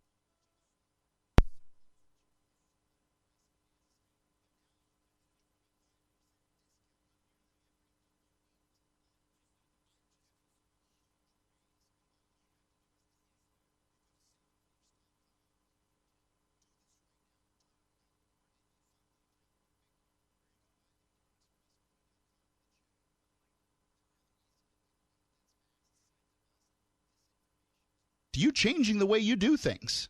Go to saveitpurse.com right now, get signed up, and cash in on the huge raise I'm offering you. 15 to 25% off of everything at Amazon through saveitpurse.com. It's saveatpurse.com. It's about time something new came along for better selling and buying online. And I found it. What now, Marge? It's buysellmakeoffer.com. Never heard of it. It's a brand new company. That's why you've never heard of it. It's the newest and best way to sell any products online. I did all the research. Sell my car? Yes. Our home? Yep. My golf bag? Your golf clubs. All of them. How about your purse collection hoard? Hey, now. You said any product. Right. I did. We get 30 days free. Really? Packages starting from only $7.95. And buysellmakeoffer.com will never charge item fees, ever. Never. And this is cool. Listen to this. You can even use Skype or video to show your items. That's cool. Yes. All we have to do is go to the website, sign up, and then load our stuff to sell. I love this site. Buysellmakeoffer.com. Buysellmakeoffer.com. You got it? Buysellmakeoffer.com. Buysellmakeoffer.com. Better selling, better buying. Every once in a while, you get information that's worth changing your life for. This is one such time. You can save up to and beyond 25% on all purchases at Amazon. You probably heard of Bitcoin and just not thought much about it. You certainly know that you can get competitive pricing at Amazon, but now you can get a 25% discount on nearly everything you need to live. I've just given you a huge raise, and all you have to do is claim it. You go to saveitpurse.com and open an account. Do this right now. Don't wait. Then you fund the account with Bitcoin. I know this sounds unbelievable, but at my house, we saved as much as 45% off of a new item on Amazon. This information is worth you changing the way you do things. Go to saveitpurse.com right now, get signed up, and cash in on the huge raise I'm offering you. 15 to 25% off of everything at Amazon through saveitpurse.com. It's saveatpurse.com. The three most important things you can do for Free Talk Live are: 1, share one episode a week on Facebook or in some other social networking site. 2, buy the things you buy online through shop.freetalklive.com. 3, give $5 a month to the AMP program. It's my firm belief that Free Talk Live's AMP program is the best use of your charitable dollar among liberty-oriented organizations. Support all the organizations you love, but make sure you give $5 a month to AMP at amp.freetalklive.com. This Your Family Today tip is brought to you by Boost Kid Essentials Nutritionally Complete Drink, providing your picky eater with essential nutrition and great taste in one drink. Visit us at kidessentials.com. To make sure your kids eat healthy, follow the 5-a-day plan. Serve 3 servings of vegetables and 2 servings of fruit daily. Remember, a serving could just mean a piece of fruit or a half cup of veggies. If your kids are picky eaters, ask a nutritionist about other sources. For more tips like these, visit us at parenthood.com/yourfamilytoday. If you enjoy LRN.FM, please contribute to your favorite shows via their websites and become an amplifier at amp.lrn.fm. That's amp.lrn.fm.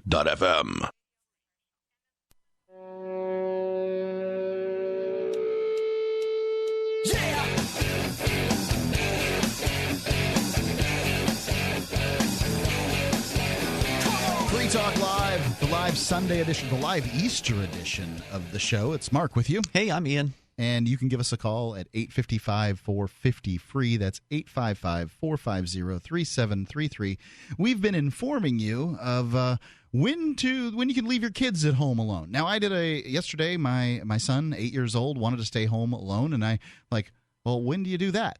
Well, when you have a question, you should go to Google to begin answering your questions. And then you'll just discover that everybody's opinion's different. That's what I basically found out is that there's I see some value in the article that I found regarding this, but I don't know if Jack's old enough to make this decision, to deduce this. But at some point, I became old enough to figure out that ages were arbitrary, and I think it was like the kids' menus that became offensive to me at some point. I'm sick. Chickens don't have fingers. That's just a damn lie. It's a lie.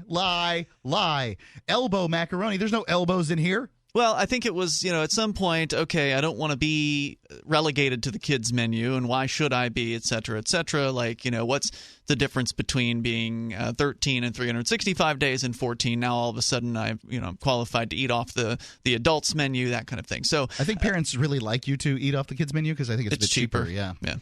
But I think that it's insulting to say, oh, well, Jack, I'm sorry, son. I know you're 8 years old now. He just turned 8 in March or something like that? Yep. I know you're 8 years. I know you just turned 8 years old and you're ready to stay home by yourself for the first time, and I know you feel that way. But Google and this what is it, science something or other? This is family.findlaw.com. These lawyers, son, say you're not old enough. Now you're going to have to wait until you turn X age, and it's just insulting. You got to go based on your instincts. You got to go based on your knowledge of your own kids, and you made the decision, I hope, not based on an article, but based on your assertion of his abilities. I felt like this 8 to 10 years old should not be left alone for more than an hour and a half, and only during the daylight and early evening hours. Gave me some license to say, okay, yep, I guess that's, other people think that that's true too. I was for it, but I just didn't know, right? It's and when you have an only child, like my wife and I do, and you don't want to make mistakes. You don't ever want to mess this up. There's nothing worse than messing up parenting, right? So that was how we felt. But I'm just surprised at some of these other times. 13 to 15 years old, maybe left unsupervised, but not overnight. I mean, I know for a fact that I was being left. At 15 years old, I had my own motor vehicle. I was driving a scooter at that point on my own, and I could drive a car as long as an adult was in it. And you're telling me that a 15-year-old shouldn't be left alone overnight? I was left for weekends and stuff. When my mom, during the summertime, my mom was a dog breeder. I remember one summer we had some puppies, and I stayed home, earned money from my mother by taking care of the puppies. Now, I don't remember how old I was. Let's call it, I would have been under 12 at that time. I was staying home all day long. All I was doing was watching TV, feeding the puppies now and then, and maybe going out with my BB gun and knocking over some tin cans or something like that. Not much to do there on the farm at that time. But I didn't set the place on fire. I didn't kill myself. So I just 16 to 17 years old may be left unsupervised in some cases for up to 2 consecutive overnight periods. Wasn't there some... you can only leave your 17-year-old alone for... I mean, at what point... They don't have anything for 18-year-olds here, but I mean, 18-year-olds can only be left for 5 days in a row? Wait, didn't you... I don't remember the guy's name, but wasn't there some sort of... some vicious, bloodthirsty world conqueror who was conquering the world at age 15? I'm sure that there was... I mean, I'm sure that was happening. Like Alexander the Great is what you're talking about. Maybe. Yeah. I don't know. There are quite a few of them. Right. Do you think he had people keeping an eye on him? Ridiculous is what a lot of this stuff is. So, and I get where they're coming from. They're trying to err on the side of discretion. That's always a good idea, but the problem is that when you continually err on the side of discretion, the first person says, well, you can't leave a 6-year-old unattended. Well, the next person says, well, not a 6.5-year-old. Then they say a 7-year-old, and then an 8-year-old. And then pretty soon, everybody's an incompetent boob. No, I could make a strong case you shouldn't leave college students unattended. Look at all the damage they do. Right, they're awful. We've got a guy here who's a Free State Project early mover who works at one of the local, housing projects or whatever you want to call them, places where college students, so we live in a college town here in Keene, New Hampshire. And just the behavior he describes from some of these people is absolutely ridiculous. It's destructive. They just destroy things randomly. And these are people in their early 20s or, late teens. Ones that probably have never been left responsible never been left for alone. Anything. Yeah. And they don't know what to do. And they know mom and dad are going to cut the check when the company comes calling and says, your son, Joey, we got him on video destroying the mailboxes up front here. Oh, we're so sorry about Joey. We've had to talk with him here. What's the total damage? Okay. Joey, you've been a naughty boy. Shame on you. And well, you have fun now. Joey does whatever Joey's going to do. I mean... It's just nuts. Yeah. When the only way for people to become responsible is to make people responsible, and that's the job of a parent. Which means at some point taking the training wheels off, right? Letting them crash and burn if they need to. So they do have some equivocations here underneath these guidelines that go by age. They say, I don't know if a child's ready to stay home alone. It is important to note that no 2 children are alike, and parents must decide on a case-by-case basis what is best for the child. Therefore, in addition to the general guidelines listed above, a parent or caretaker should consider the following before leaving a child at home alone. Now, general guidelines should not be left alone for any period of time. Like these don't sound like guidelines that I'm reading here above this. Mm-hmm. Anyway, the age and maturity level of the child, obviously that makes sense. The length of the time the child will need to stay home alone, obviously the duration matters. Whether the child works well independently and follows directions. The age and number of other children being left at home alone. I would think that they're more dangerous in packs. That's just a guess of mine. Maybe not. Maybe there's a good mature kid that would be in charge. The safety of the surrounding neighborhood. How dangerous is the neighborhood? Willingness of neighbors to check in with the child during the day. Whether the child would feel safe staying home alone. So, there's a lot of factors here, and I think many of these are.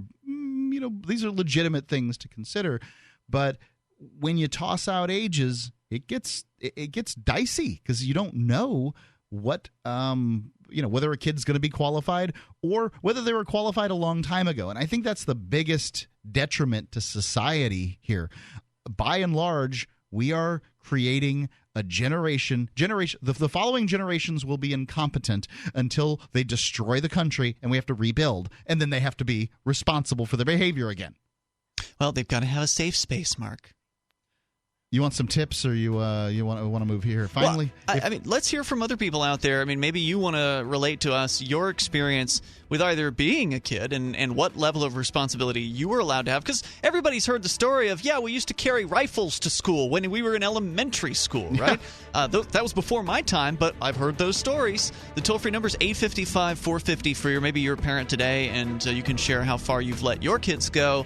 And have you gotten any feedback from other parents? Hunters anglers, campers, and survivalists. Get back to nature. Expand your horizons with the highest quality, most versatile, unique slingshots and sling bows on the market at slingbow.com. Slingbow products are compact and models start from just $17.98. They're perfect for your bug-out bag or storing in your vehicle. Give yourself and your loved ones the excitement and tradition of Slingbow, a new frontier in archery and truly modern twist on this primitive survival tool. Feel the thrill only at slingbow.com.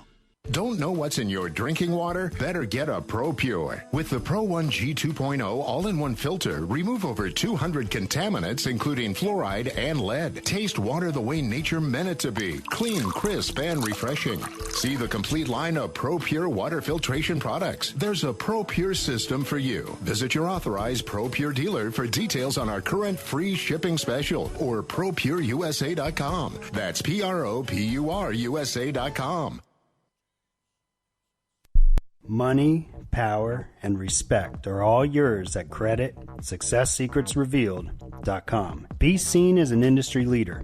You can do it. The last application you filled out when it was time to hit submit did your nerves spike. You didn't get the approval you seek, but there's a better way. We teach you exactly what to place into the right systems the right way the first time so you get approved. Get up to $100,000 in instant business credit. Many people will get cash on the spot.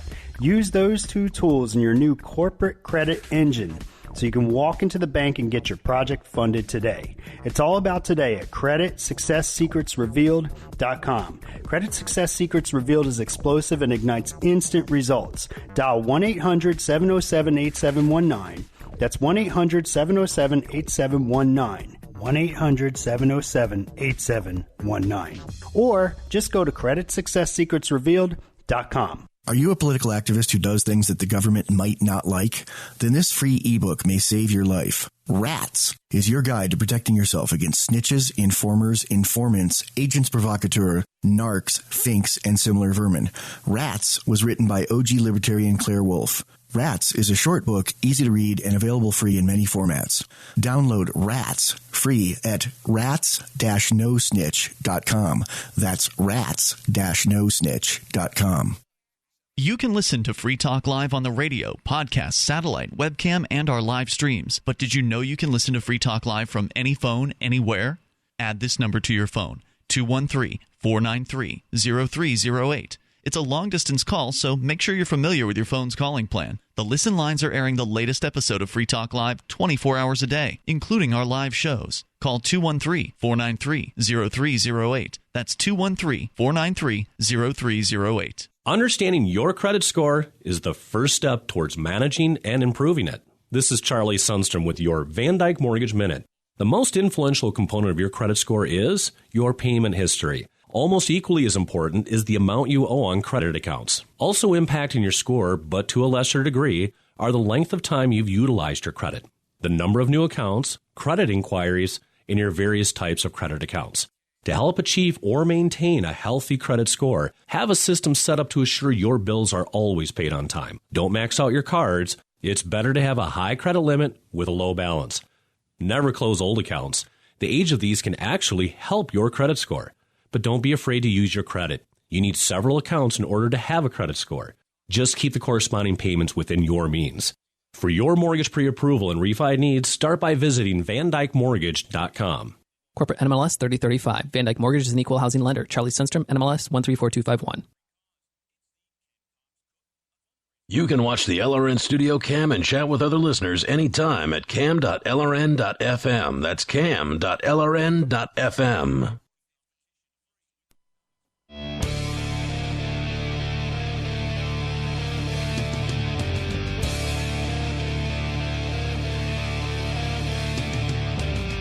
It's Free Talk Live's live Easter edition with Mark and Ian.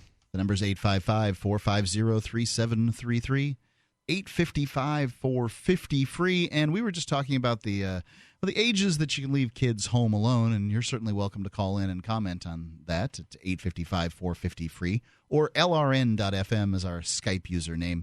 If you call there, first you'll have to send a user request. We can make that happen real quick. I remember the feeling. I mean, it's empowering to feel like your parents are allowing you to do this, that they think you're ready for this, and that you are ready for this, and that you do it and you're successful at it, and you got one under your belt, one stay home alone, and then the next 10 or 20 are no problem. Yeah, they get more boring after that. I don't remember it even being scary. I mean, it wasn't even like a ooh, look out. Empowering is the word that I would use regarding staying home. I was certain I was ready for it, and everything was fine. Right. And now that doesn't mean that everything's going to be fine every time, and this is what parents' greatest nightmares are. Sure, you don't want the house to catch on fire when it's the first time the kid's staying home alone, but odds are that's not going to happen. And the problem is that if 1 out of a million children is staying home for the first time at age 7 sets the house on fire, that's the story you're going to hear about. Right. And then that's going to set the standard for all the rest of the children after that. The parents will get the blame for being irresponsible. Not the 999,999 7-year-olds that did it on their own. Successfully. It's the 1 in a million that didn't. And that's kind of how communication works, sadly. This is one of the downfalls of communication, is now we hear about every terrible thing that's ever happened to a kid, because that really works on local news. Well, right, and it creates the idea that there's around every corner some sort of pervert who's trying to abduct your children, which is why parents get in hot water when they let their kids walk home from school, because the idea is if you let like Lenore Skenazy with Free Range Kids, great blog that covers a lot of these issues all the time. You let your 9-year-old son walk home from school rather than take the school bus. People believe that he's going to get snatched up by some sort of, murderer or rapist or something like that. That's what they believe. And it's ridiculous. It's ridiculous. And, they believe things about New York City, which is where Lenore Skenazy was. They're more likely to get snatched up by the police. It could be. And then the parents, get in trouble for letting their kids walk home. Well, talk about a horrifying, harrowing experience getting taken by the police. That would be pretty damaging. Parenting has changed. I don't think kids have changed that much, but I think that they're getting less and less competent over time simply because of the parenting. But here's an article from Reason.com's their Hit and Run blog. 12-year-old girl arrested for pinching boy's butt, sent to juvenile detention. Uh-oh. Now, you know what word I'm going to say next, right? No. Florida. Police arrested a Longwood, Florida 12-year-old girl. Longwood? Where is that? Longwood's near Orlando. Okay. For pinching a male classmate's butt during school hours. It used to be that when a girl would pull your hair or whatever, or no, it was the boys that pulled the hair. That's supposedly. Right. Attention. It's supposed to be, like she likes you, right? Or he likes you, or whatever. I don't think that's that violent behavior is particularly something that we want to foster. Is pinching no really violent? No, I don't think that was. No, I don't. I think that it may be unwanted, overly sexualized. I would say, but okay. I mean, was it sexual? I don't think so. Come on, you know what it means. It means, hey, I think you're attractive or whatever. Could be. Or maybe it's inappropriate touching. And okay, sure, inappropriate. If you're going to teach boys that it's inappropriate, then it's girls that you have to teach them it's inappropriate. But it was more inappropriate to arrest the girl for it. I think that is way over the line. This should have been a school issue, if anything. Right. Here we go on. Go pick up some trash around the campus. I'm only going to use the girl's first name because they use it here, and they've got a picture of her, too. I'm surprised. So she's come out on this one. Yeah, that's unusual. But anyway, I don't intend to use her last name. They arrested her for pinching a male classmate's butt during school hours. Brianna has been charged with misdemeanor battery and was temporarily placed in juvenile detention center. Jail for kids. Misdemeanor battery. Misdemeanor battery, yeah. Well, what else would it be? I mean, it's touching, basically. Unwanted touching is what misdemeanor battery is. Everybody involved in this story, Brianna, her father, the cops, her alleged victim, thinks the arrest is an overreaction. Mm-hmm. Everybody except the boy's mom, who alerted police and demanded that they prosecute. Oh, man. I regret it because I didn't know it would lead to this. What did you think would happen? Brianna said. Oh, okay. I thought it was the mom who was saying that. She doesn't regret it. Mom doesn't regret it. This girl got what she deserved, according to Mom, huh? That's what I get. Brianna claims she didn't know the boy. She pinched him because it was just something her friends do. Keep in mind that she is 12 and has pink hair. But whatever. That's common these days.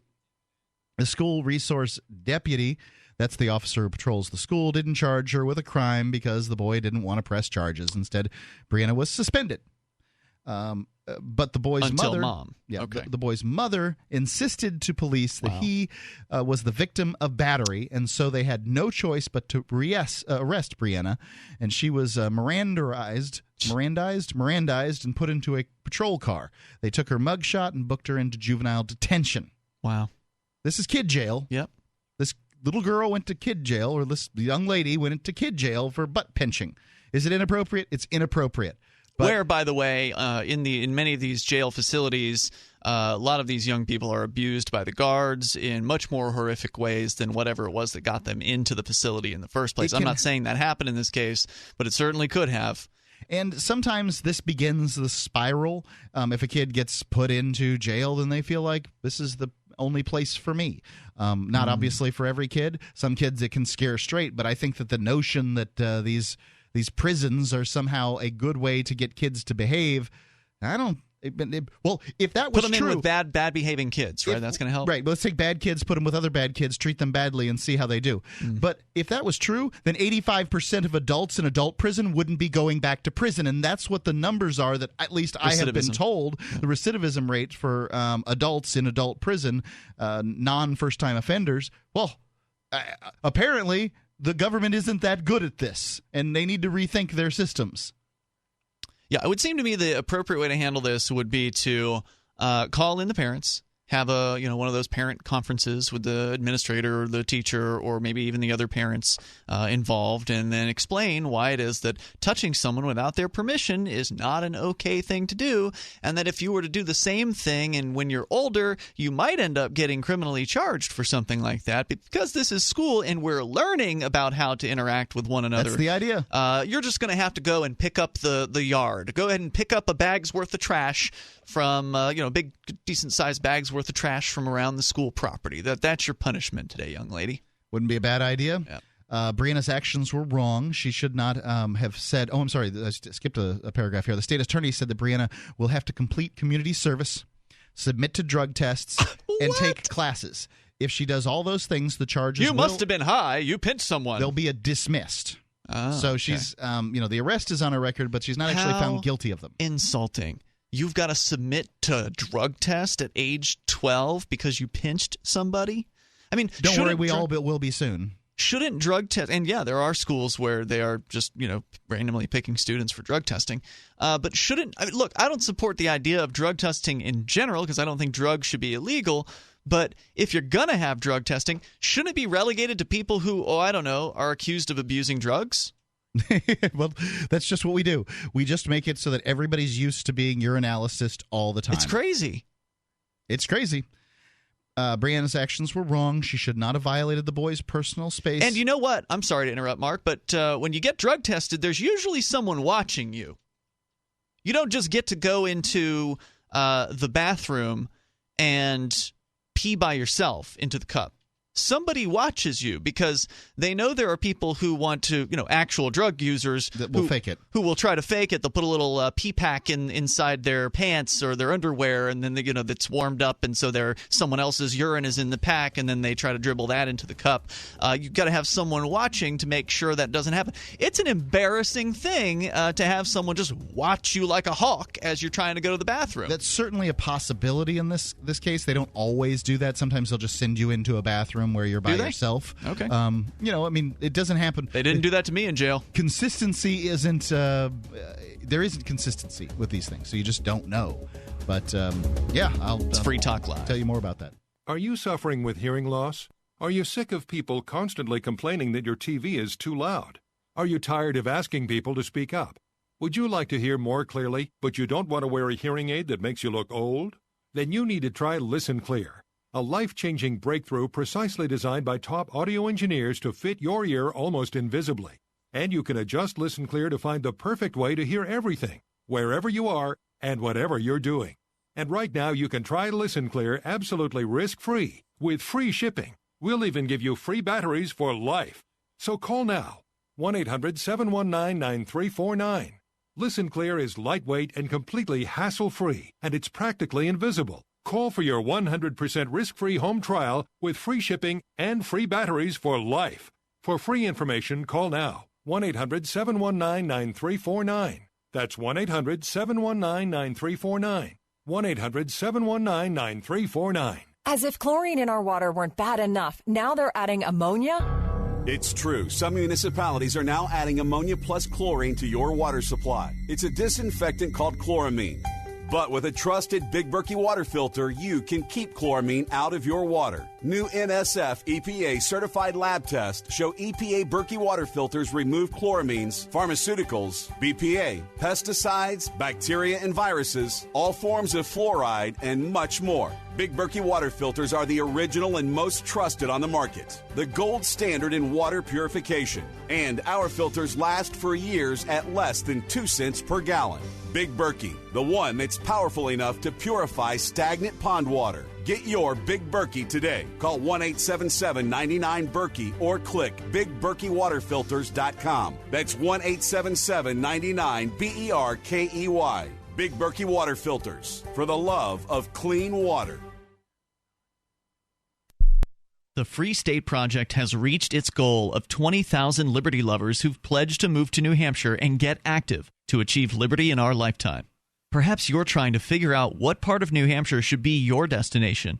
If so, consider Keene. You'll find more than 150 reasons to move to Keene at move.freekeene.com. Keene is famous for its historic, publicity-generating activism, as well as being the liberty media capital of the world. It's home to freekeene.com, New Hampshire's destination for liberty activism, news, and opinion. For years, we've been compiling over 150 reasons to move to Keene at move.freekeene.com, where you'll learn about some of what's happening here and what makes Keene a great place to live. If you love liberty, you'll probably enjoy anywhere you end up in the Shire. But do your due diligence first. Please visit move.freekeene.com for the full list of over 150 reasons to move to Keene. That's move.freekeene.com. Did you know you can watch Free Talk Live during our live show 7 days a week from 7 to 10 p.m. Eastern via our studio cams at cam.freetalklive.com? Plus, you can chat with other listeners while you watch, all totally free. Now that our live video stream is hosted by YouTube, our video archives will be online even faster, so be sure to subscribe to our YouTube channel. Listen, watch, and chat all free at cam.freetalklive.com. That's cam.freetalklive.com. This is your Roberts & Roberts Brokerage Daily Precious Metals Update. In early trading Thursday, gold is $2 lower at $1,222 per ounce. Silver is even at $15.36 per ounce. Bitcoin is trading at $416 US. Both silver and gold are significantly lower after yesterday's sharp drop. This would be a great time to take advantage of buying on the dips. Give us a call at 800-874-9760 or visit us online at rrbi.co. You're listening to the best liberty-oriented audio streamed around the clock, on the air, and online. This is the Liberty Radio Network at LRN.FM.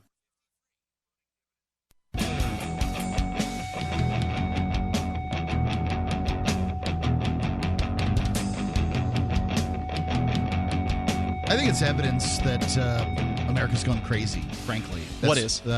This story that we're reading here from Reason.com, their hit and run blog about the 12-year-old girl who's been, well, I mean, I'm not saying she's still incarcerated, but she was incarcerated, fingerprinted, and... This is just more evidence for pinching a boy on the butt. For pinching a boy on the butt. Now... I mean, this isn't the first time we've heard of a ridiculous story of a young person in a government school being sent to a jail cell, being taken away in handcuffs. I mean, there have been countless stories of this. It was just several months ago that, we had the story of the high school girl who was tackled in her class by a police officer for really just kind of sassing back. Yeah, being sassy. And by the way, if you're getting online and you're not protecting yourself, then you really need to consider doing that, because there are people out there who would like to steal some of your information, whether it's the government or just some private crook. ProXPN can help protect you online. It's a virtual private network that encrypts your data right from your computer or mobile device. They've got OpenVPN, which is the gold standard of network encryption. They've got apps for Windows, Mac, iOS, Android, and there's even Linux support as well. So whatever operating system or device you're using, it's likely that ProXPN will work for you. They keep no logs of your activities whatsoever, unlike a lot of the other VPNs out there. ProXPN is always working hard to give you greater speed and security compared to other VPNs. And if you're a Windows user, you can ask ProXPN about changing your DNS settings for even greater anonymity. They take credit card and Bitcoin. If you use code FTL50, you'll get 50% off of the regular monthly price for the lifetime of an annual account. It can be cheaper per month than a good cup of coffee. So use the internet the way it was meant to be used. Go to proxpn.com right now and use code FTL50 to take back the privacy that is your right. That's proxpn.com with code FTL50. I mean, there's a myriad of the stories that you're talking about here, Mark, over the years. I mean, we've talked about zero tolerance for more than a decade here on Free Talk Live. This is just the latest iteration of it. I don't know if this is any worse than what we've talked about over the last several years. I don't think so. I mean, I think America's gone nuts over the course of decades, and what I'm seeing here is just more proof. But people, what they'll do is they'll tune in to Free Talk Live for the first time. They'll hear us talking about some story of this nature, or on some other issue that we tend to focus on, and they'll be like, "Well, that's an isolated incident. Come on, I mean, I mean that happened somewhere in Longwood, Florida, but it's Florida." But if you listen, especially if you listen over the course of years, you'll hear these stories again and again and again and again, like the kid that's suspended for having a Lego man gun. I'm not talking about a handgun here or anything that looks like a gun that a kid could use for anything. This is a gun that would be employed by a Lego figure. Pew, pew, pew. Right, the thing's 2.5 inches long, and that's a rifle. So I mean, it's like your hand couldn't do anything with it. You can't fit your finger into the, there isn't a trigger on this thing. It doesn't even have a trigger. It's just a little piece of plastic, and somehow or another that's a bad thing. The deaf kid named Hunter, whose name is performed by making gun motions with your hand, because that's they speak in sign language. His American Sign Language. I guess it wouldn't be American Sign Language. The shorthand for his name, because they all get a shorthand, I guess, for their names. And his is, just these guns, just kind of like a gunfighter, moving your thumbs around, that kind of thing. Well, Hunter, the people at the school, they just couldn't handle it. Hunter's name may be considered a threat by some of the students. Get to the safe space. Yeah. Let's get him some bubbles and some Legos, and everybody needs to be. Every time Hunter's name is performed in front of people, everybody needs 5 minutes to recuperate.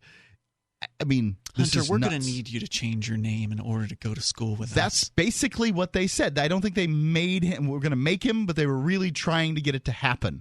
And a news story comes out, and it just shows how nuts all of this is, and it's all perpetrated through the government indoctrination day prisons that we call public schools. It just seems to come down from this. This is where the crazy starts. And they don't want to start your kid at kindergarten. First it was everybody goes first grade, and then they start offering kindergarten, and they mandate kindergarten, and then they're offering preschool, preschool, and then they're mandating preschool, and pretty soon you don't get to raise the kids at all. We just keep them. You get to come visit on the weekends. And obviously that's a little conspiratorial, and I'm not actually I don't know. I bet you there are people who would support that. Oh, there are people that would support that. They absolutely believe that the parents, all those bad parents out there, we can't allow them to have their own kids. There's lots of incompetent parents. The problem is that once people get together they're making decisions as a group by the government. They don't. Eugenics isn't far away from that. Well, they're not responsible for their actions. Yeah. You don't.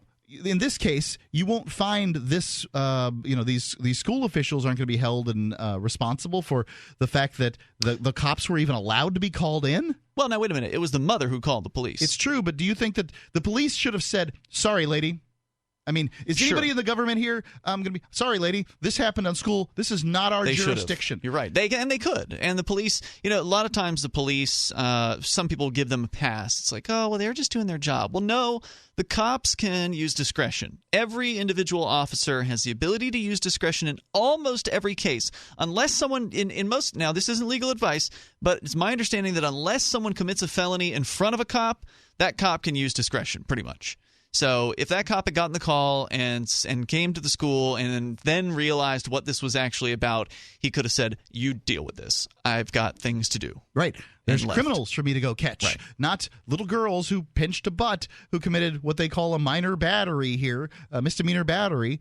Misdemeanor battery is punching somebody in the face, not pinching a butt. Now, should she have done it? No. But this was something to be handled at the school by school officials. What are the damages? Right. What are the damages? and unless the kid's somehow scarred for life. A bruised ego? Well, he didn't want anything done. No, he didn't want to charge. The father didn't want anything. Nobody wanted anything done but Mommy. She wanted, this is just too much for her little boy to handle. I mean, he should be embarrassed about this mom. I bet he is. This mom is ridiculous. And this is mortifying, no doubt about it. It's going on here. Brianna's actions were wrong. She should not have violated the boy's personal space. It was appropriate for the school to tell her to keep her hands to herself and even give her some light punishment. Sure. But the suspension seems a tad overboard. And, I always wonder about suspension. Vacation. What's the point of suspension? A suspension should be a kid that is, frankly, too rowdy, too dangerous to keep with the other kids. That's why you would send them home. In-school suspension made a hell of a lot more sense. At least that's basically jail. Right. Suspension you would want to reserve for the second or third offense, right? Like if she keeps pinching, right. If you send her out to pick up a bag full of garbage and then she comes back and pinches the boy again, okay, well, let's talk about something more I like your serious. punishment of the bag full of garbage because it's a performance punishment rather than a time-based punishment. I just like, hey, get out there, get it done. You've done the unsavory thing and it's over with. I think that's really appropriate. Well, once she finally got work, and once her and this gang of girls that are boy butt pinching girls are going around and they're doing this over and over again, then maybe they've got to go to the tough girls school. I don't know. But I'm glad this didn't happen when I was a kid. When I was in preschool, I remember they had there were young girls there who were called the kissy girls, and they would go and kiss the boys on the playground. And of course, we didn't like this at the time. We didn't like being kissed. And this is essentially the same thing, right? It's an unwanted contact by you don't another find 20-year-old women doing this. The kissy 20-year-old women, they're just not running around trying to kiss the boys that same way. But thank goodness, the kissy girls didn't get brought up on criminal charges. Happened for that. When I was a kid too. It's just one of those learning experiences for young people. Yep. It is what it is. I don't think that it's I think it's absolutely ridiculous this mother went crazy, but the fact is that these government bureaucrats co-signed her bullcrap. They should have never taken this gal in. They should have said, this is for the school to handle. This is not our jurisdiction. We just don't handle these kind of petty crimes in this area.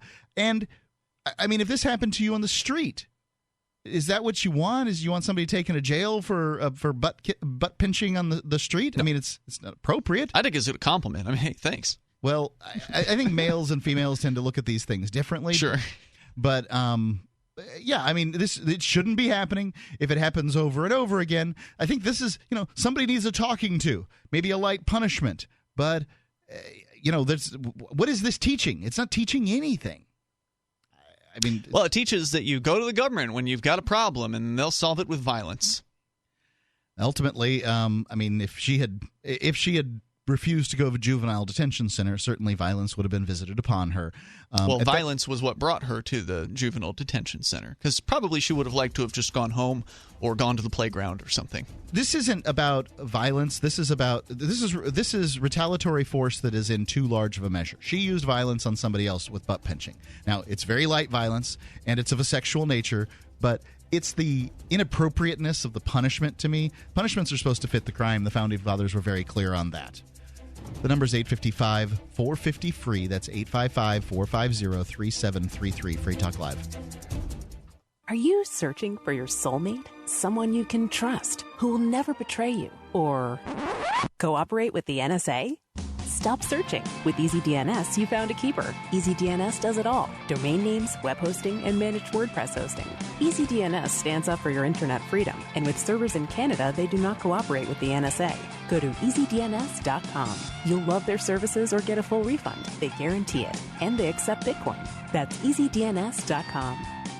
DVD, books, music, instruments, periodicals, computers, software, electronics, photo, cell phone, office products, home and garden, bed and bath, furniture, kitchen, pet supplies, automotive, hardware, apparel, shoes, jewelry, grocery, healthcare, sports and outdoors, toys, games, used, and more. It's a department store at your fingertips. Shop.freetalklive.com. Get all your shopping done, get a great deal, and a portion of your purchase goes to benefit Free Talk Live when you enter Amazon via shop.freetalklive.com. If you want to move to the free state and you're looking for some real estate. Oof, I think we've all had enough of that jingle, don't you? If you're going to invest in property in New Hampshire, it just makes sense to support a Liberty-friendly realtor.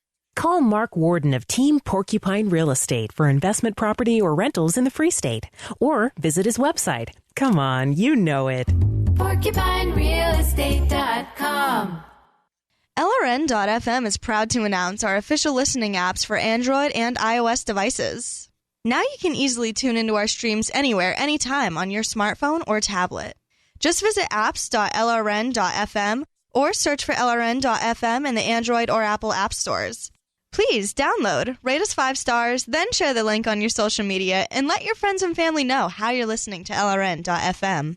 Download it now, free at apps.lrn.fm. You're listening to the live edition of Free Talk Live. Hour number 3 is next after the news here on the Liberty Radio Network at LRN.FM.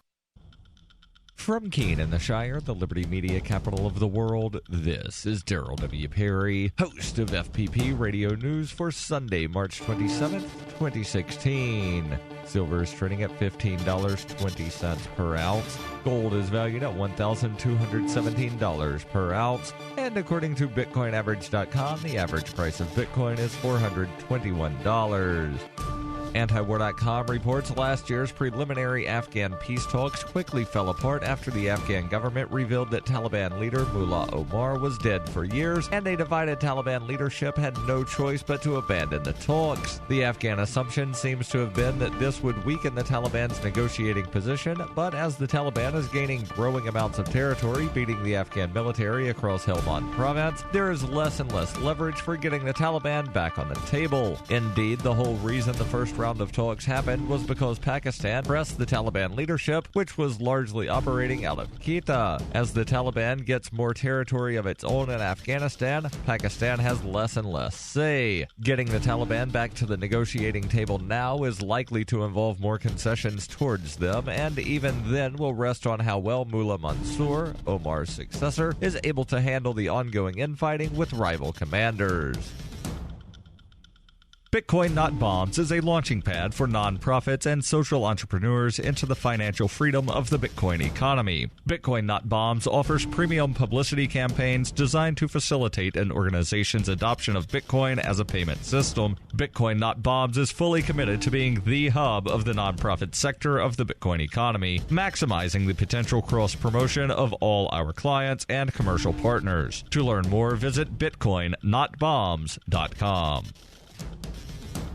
UPI reports the United States has no place to accuse countries of engaging in cyber attacks, according to the Iranian foreign minister on Saturday in a statement denying it engaged in cyber warfare against U.S. interest. The U.S. government charged 7 Iranians on March 24th with a series of cyber assaults on American banks and a dam in New York State between 2011 and 2013, drawing the response from the Iranian foreign minister. Jabari Ansari, the foreign minister of Iran, said in the statement, the U.S. government, which puts millions of innocent people at risk of an environmental disaster through cyber attacks against Iran's peaceful nuclear facilities, is not in a position to level accusations against citizens of other countries, including those of Iran, without substantial evidence. Ansari said the attack in 2010 by the United States on Iran's nuclear energy facilities, which included installing the Stuxnet computer malware and damaged its nuclear program, cancels out the country's right to call others on cyber warfare. Ansari said the Islamic Republic of Iran has never put risky measures in cyberspace on its agenda and never supports such steps.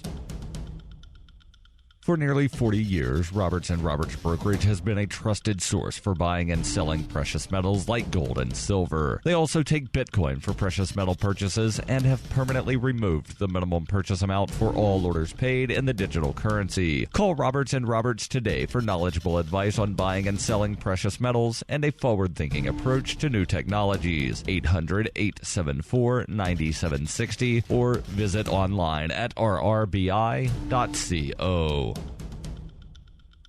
Reuters reports an attorney for the leader of the group that was involved in a 41-day protest at a federal wildlife refuge in Oregon questioned the $6 million price tag cited by the U.S. Fish and Wildlife Service for dealing with the occupation. U.S. Fish and Wildlife Director Dan Ash said at a news conference in Oregon on Wednesday those costs included $1.7 million for restoration of the refuge near Burns and increased law enforcement patrols elsewhere after the 6-week occupation, which ended February 11th. Michael Arnold, an attorney for protest leader Eamon Bundy, who faces conspiracy and weapons charges in connection with the occupation, said the government should not use the protest as a blank check for unwarranted expenses. Arnold said this protest should not be a government expenditure lottery ticket. I've only heard of one wall damaged in the whole set of buildings. U.S. Fish and Wildlife spokesman Gavin Shire said on Saturday in response to Arnold's contentions, the agency's figures include a range of damages from roads and trenches created by the occupiers to the harm inflicted on sacred American Indian artifacts. The FBI, which headed a law enforcement operation to encircle and arrest several of the protesters, has not released its expenditures from the occupation. More than 25 participants in the protest have been charged in federal court.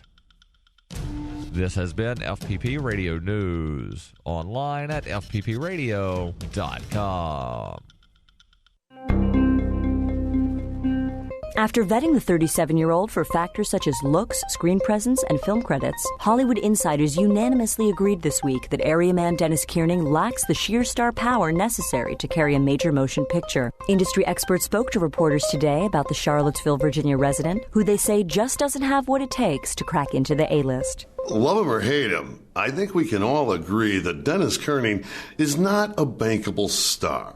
He's got to have sex appeal, talent, charisma, and most importantly, that X factor. I should want to sleep with Dennis. I should want to be Dennis. Do I want to be Dennis? No. Experts agreed the Virginia native and father of one does not have the widespread appeal required to secure a distribution deal with wide release, while also saying they had no reason to believe Kiernan would ever be capable of delivering the type of powerhouse performance that generates buzz at Sundance, Cannes, or Comic-Con. This is the Onion News Network.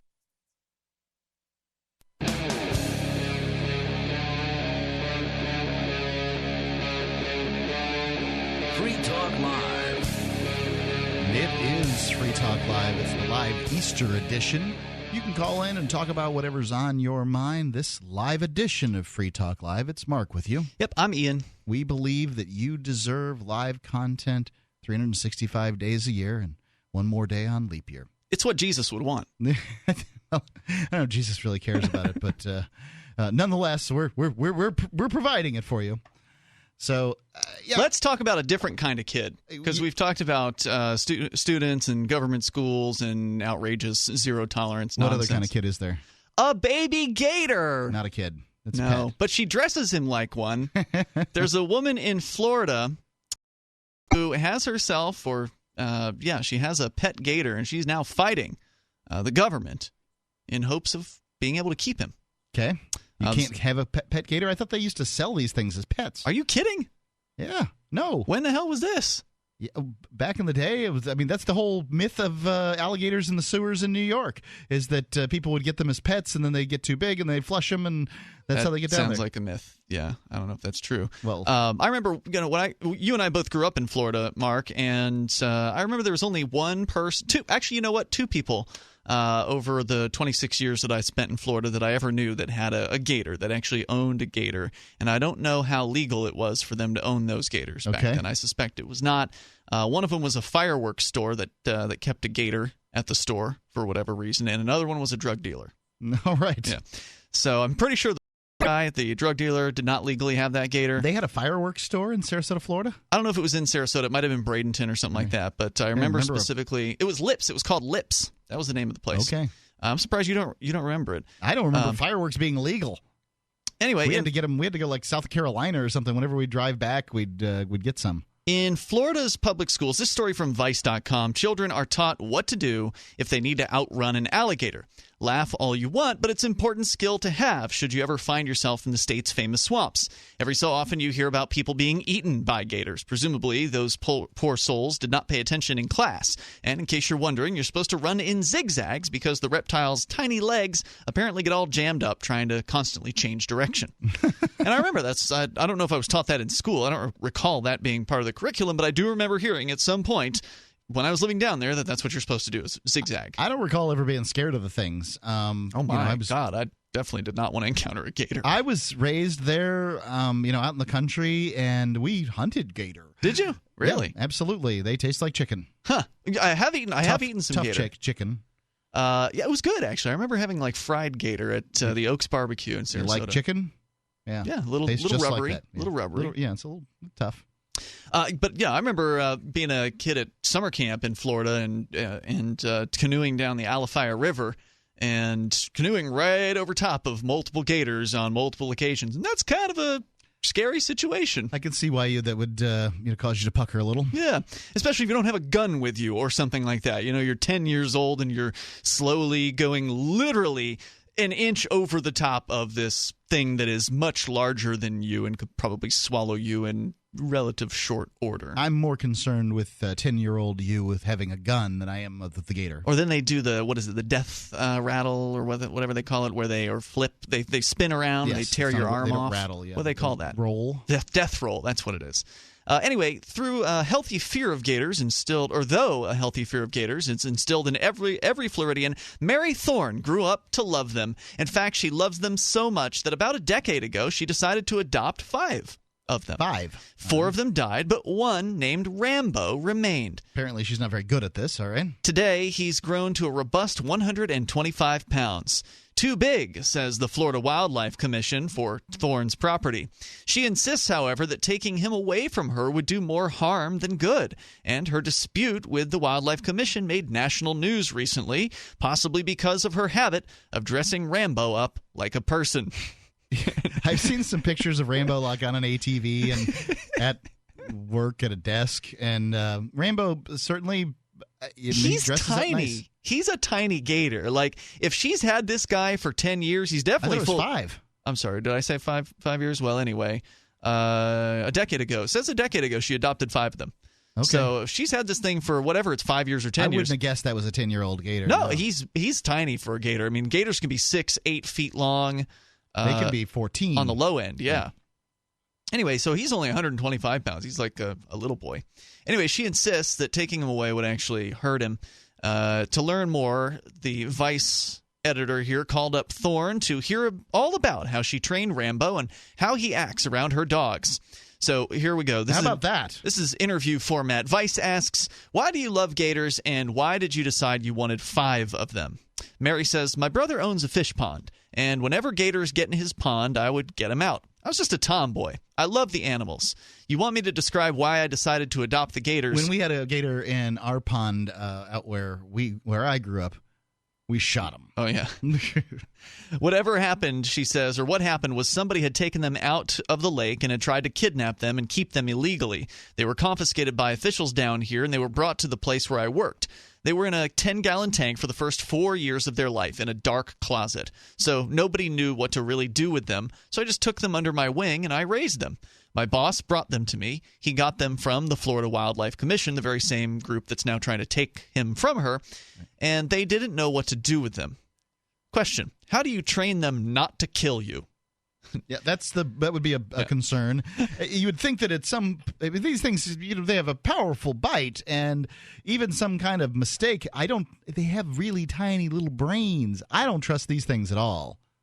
Well, they're one of the closest things to dinosaurs, right? That we have here, right? Pretty much. She says, well, when I got the gators, they couldn't even move their arms and legs and stuff, so they had to go through 2 or 3 years of physical therapy. Due to that, I was really close with them, so I just started training them. If they did something good, I'd give them a reward, and if they did something I didn't like, I would scold them. And they learned to do what they needed to do. They were given 7 goals a year, and they accomplished most of their 7 goals. Rambo is up to 70. Now, I don't know what kind of goals, so the next question. Goals? Yeah, right. Driving a ATV? If you get a... There is a picture here with Rambo on an ATV wearing jeans and a T-shirt. I don't know if he's actually driving the ATV because it's just a picture. It's just a picture. Rambo will lay where you lay him. If you get a regular gator, she says it's going to bite you, smack you, headbutt you, and it's also going to try to eat you. Well, that's the first thing. I'm not familiar with the headbutting thing. You probably don't have much experience with gators. Oh, no. I've jumped on top of them. Oh, yeah? You've wrestled gators? Well, once you shot them, then you got to bleed them. Yeah, sure. That's not the same thing as a real gator wrestling. I'm just not familiar with the headbutting. Well, she says it's not the same as gator wrestling. It's just where it came from. It's the first things you work on because, believe me, if a gator grabs you, you're going to know it. I took them and trained them not to do that. And then we started on other things like propping, where you train them not to do that. No. No. Oh, that's a bad little... smack him on the snout. Yeah, smack him on the snout. Ouch! She says she doesn't get into detail, Mark, it's not like on a how puppy she did that's that. using your finger here. She says, then we started other things like propping, where they sit on a prop, and we started doing charity events with them and stuff like that. They only had a couple of kids. They just learned that if they don't do certain things, they can't be out on the stage, and they liked to be on the stage. It's warm there with the lights. I make all his clothes, and he knows when the clothes go on that he's going to a charity or an event, and he stays on his props longer with the clothes on. It's hilarious.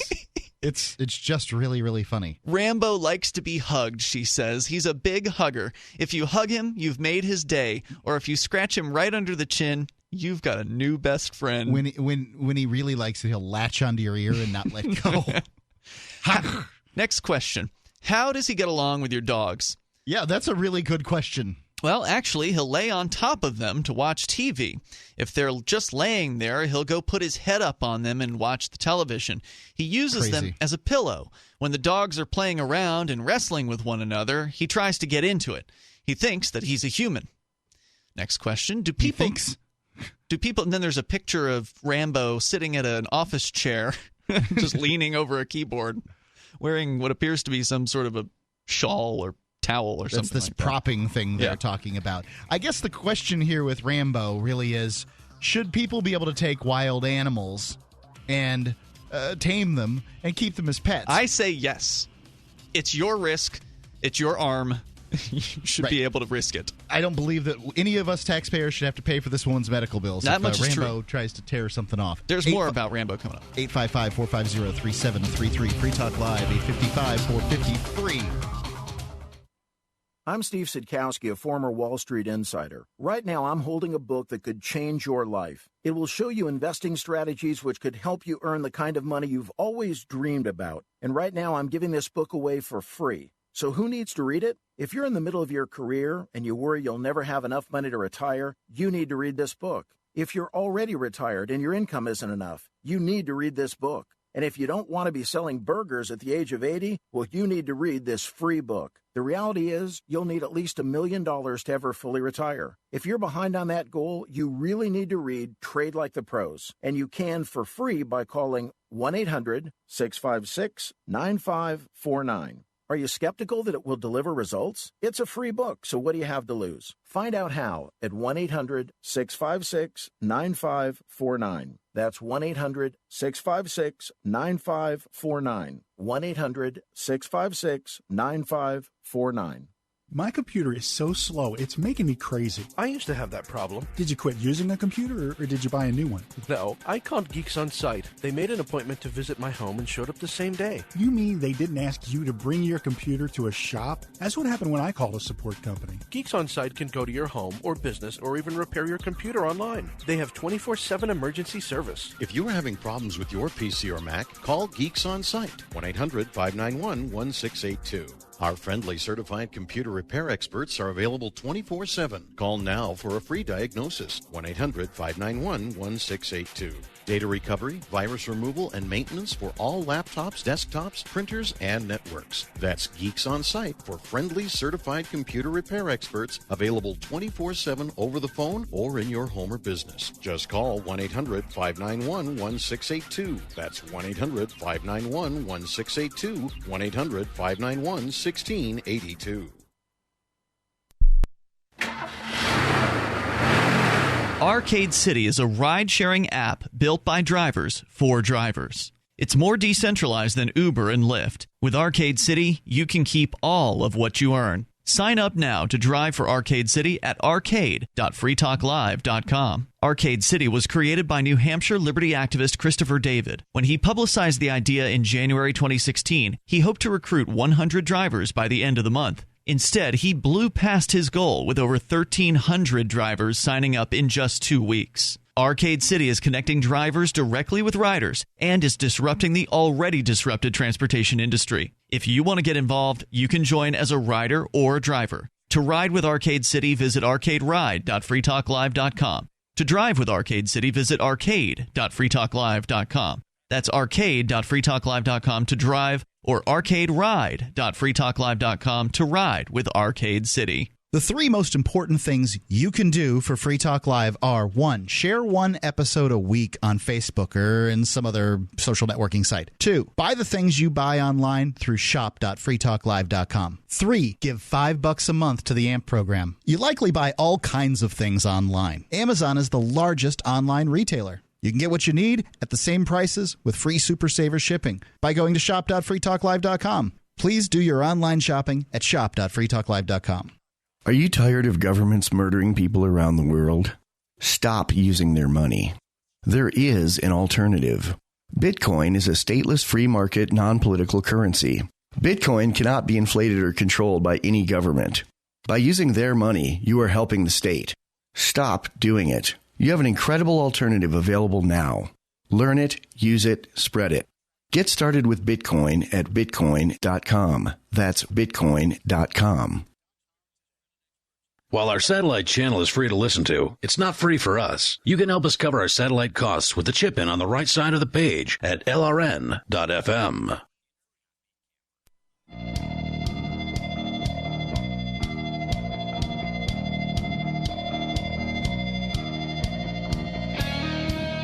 It's Free Talk Live.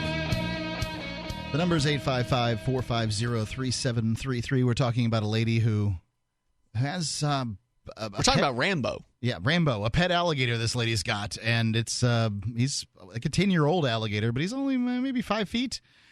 He's not very big, and it's a little disconcerting. But a pet should bring you joy, and this lady certainly seems like she's being brought joy. And 5 feet seems generous. I mean, okay, the picture I'm looking at of him was from 2011, so nonetheless, she says she's had him for close to a decade, and that would only be half a decade ago, and he looks like he's a little kid on this ATV that he's riding. And if you're starting a business, that business should bring you joy too. And one thing you're going to have if you're starting a business, if you're starting a business, is business cards. I think even Rambo could use his own business cards here. Rambo the Gator. I wouldn't take them from him. 500 business cards for just $9.99. That's where you start. And obviously, you can upgrade the quality to a thicker stock. You can get fancy finishes like metallic or spot gloss, raised print from Vistaprint.com. You go and use code FTL at checkout, and that's how you get the 500 custom business cards for just $9.99. It's super easy to customize the text, the colors, backsides, and more. Thousands of industry-specific templates are available, so you can just plug and play, or you can upload your logo to one of their existing designs, or even just upload your entire design. That's what I did, and it was super easy to do. I made my Derek J's Victimless Crime Spree palm cards with Vistaprint's online tool, and man, it's super easy. Plus, they can do more than business cards. Postcards, flyers, banners, apparel, invitations, pretty much whatever you need for custom products for your home and office needs. Go and get started at Vistaprint.com. And if you run into a snag, well, they've got amazing customer service, and they guarantee you'll love your products every time, or they'll make it right. So go to Vistaprint.com and use code FTL, like Free Talk Live. Code FTL at checkout to get those 500 custom business cards starting at just $9.99. As we continue here, if you want to answer the question about should people be able to have dangerous animals as pets, I say yes. And even though that means there's risk involved. I mean, the classic example of this would be the magicians, Siegfried and Roy. Remember, one of them got his head mauled. Bitten. Yeah, his neck was bitten. Didn't he die from that? I don't know. I don't know the specifics. It was horrible, no doubt about it. But, that's the risk you take. Yeah, indeed, it is. It's one of those things. Let's go to the phones. We've got James. Speaking of spreading some joy, we've got James in Arizona. James, you're on Free Talk Live. Yeah, Mark. what Jesus would want you and Ian Bernard and Mark Edgington, as I may say your full name, would be for you to first tell the truth and then let Whit give his opinion on so-called Free Talk Live. But speaking of joy and spreading it, Mark, minister that you are not, it's literally like the 2-year anniversary of me calling into so-called Free Talk Live. It seems like so much longer. Only to be interrupted by Mark Edgington with a prepared rant to smear me and project things I don't believe and never would have such immoral sentiment. You know what you should learn from this, Easter? Can I continue? You should no. I'm going to talk to you. You should think about forgiveness. Go ahead. Oh, I believe one of the reasons why I actually think the Lord's Prayer actually was penned by God is because of that forgiveness line in it. Not to mention the rest of the profundity of our Lord's Prayer. I'm not the one that ever said, I hate you. I hate him, like Mark Edgington has said of Whit in Arizona. Not to mention you're the one that posts Facebook memes of me about guns and stuff that I don't own and have no interest in. I don't know what you're talking about. I have no idea what he's talking about. The only thing I've ever posted about you on Facebook is the quotes from your threats against me and my family on via Skype. Did you say you hated James? Oh, Mark? I did, like way back in the day. I mean, this is where this all came from, because I feel like he throws the pacing of the show off. Well, I got to say, I don't his calls. I don't think it's good to hate. I don't think it's good to hate because hate hurts the hater. He just references back and back and back, which is what he's doing now. He's doing a reasonably good job of at least setting the scene for the listener here as to what it is that his problems is. But I mean, he's constantly worrying about, oh, this has been done to me and that's been done to me. He's got some kind of persecution complex. Yeah. It's amazing. I mean, I've never met this guy. I don't know anything about him. He's threatened my family. He's threatened my life.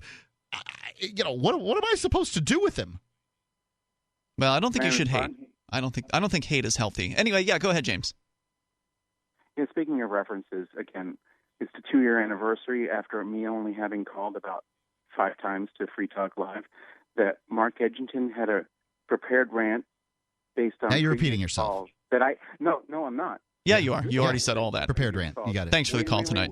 Can only handle so much of that. Yeah, I don't think you had a prepared rant. I don't recall you writing anything out about James. No, I certainly didn't. But I mean, generally we don't think about James until he calls the show. Well, I mean, he latches onto an issue, and he certainly latched onto a particular issue when he called the first time, and well, yeah, I mean, I probably thought about that, and I certainly may have considered some things ahead of time, and then when he comes in, whatever, I mean, nuts.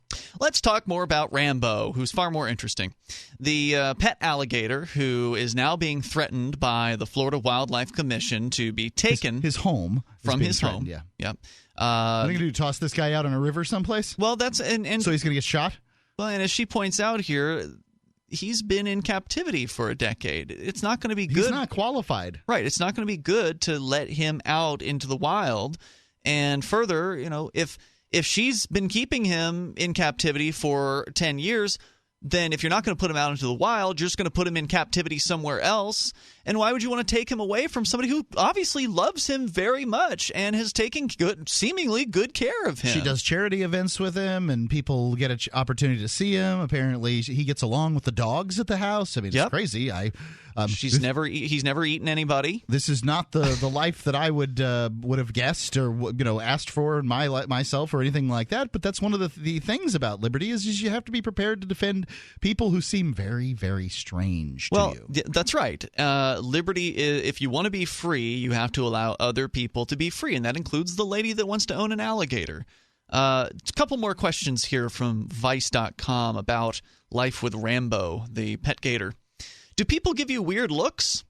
They do. She says definitely. I took him to the Plant City Bike Show, and that's the first time. Plant City, huh? Yeah. Well, you're not going to find gators for the most part in the more urban portions of they're all over Florida. Anyway, Plant City is one of these sort of country places. They make strawberries in Plant City. They have I think the Florida State Fair is done there. But She says, that's the first time I've ever gone there, and they escorted me off the property. Then I got in touch with the mayor down there and said, I have permits. Plant City has a mayor? It's perfectly legal to walk around with this animal, she says, and the next time I went, no one said a word to me. Rambo stayed on his motorcycle for the show, and we actually won the bike show. We do all kinds of things together. We go to schools, we do charities. I bet he's popular at these events. If somebody sees him and says, oh, that gator doesn't move, he just sits right there in the thing and just lays there. All right, I'd like to have him at my event. And then they, sort of word of mouth probably really, really does, make it so that she can feed Rambo all the delicacies that he enjoys. More about Rambo on the way, and your thoughts on owning dangerous animals. Maybe you're a dangerous animal owner and you want to let us know what life has been like. Have you gotten any trouble from the state over it? The toll-free number is 855-450-FREE, 855-450-3733. Should Rambo be allowed to stay where he is? It's Free Talk Live. Paid non-attorney spokesperson Adam Pulaski of the Pulaski Law Firm with principal office in Houston, Texas is the attorney responsible for the content of this ad. This ad is not legal advice, and the choice of a lawyer should not be based solely upon advertisement. Services may not be available in all states. Attention Xarelto users. If you or a loved one took Xarelto and suffered a serious bleeding event, you may be entitled to financial compensation. Xarelto is a popular prescription blood thinner used to prevent blood clots and protect patients from strokes. These serious bleeding events have led to numerous cases of hospitalization and even death. Phone lines are open 24/7. Call 800-261-0937. That's 800-261-0937. Dr. Joel Wallach here. If you're a baby boomer and you're worried about the big epidemics coming, and I'm not talking about the bird flu or the swine flu, I'm talking about epidemics of Alzheimer's disease, heart disease, obesity, diabetes, arthritis, cancer. That's because the 80 million baby boomers followed all the advice of doctors, and Houston, we have a problem. See Dr. Wallach live in Little Rock, Arkansas, Saturday, May 14th, 1 p.m. Go to www.cdocinarkansas.com. That's cdocinarkansas.com.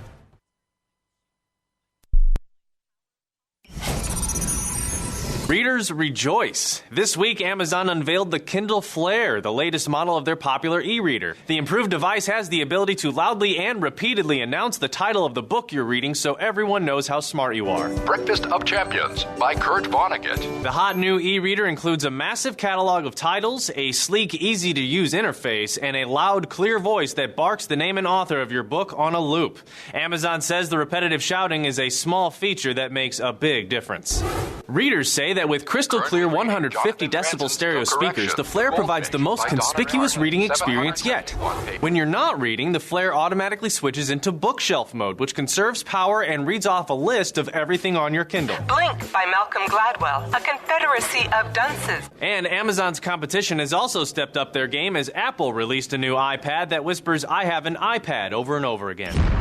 This is the Onion News Network.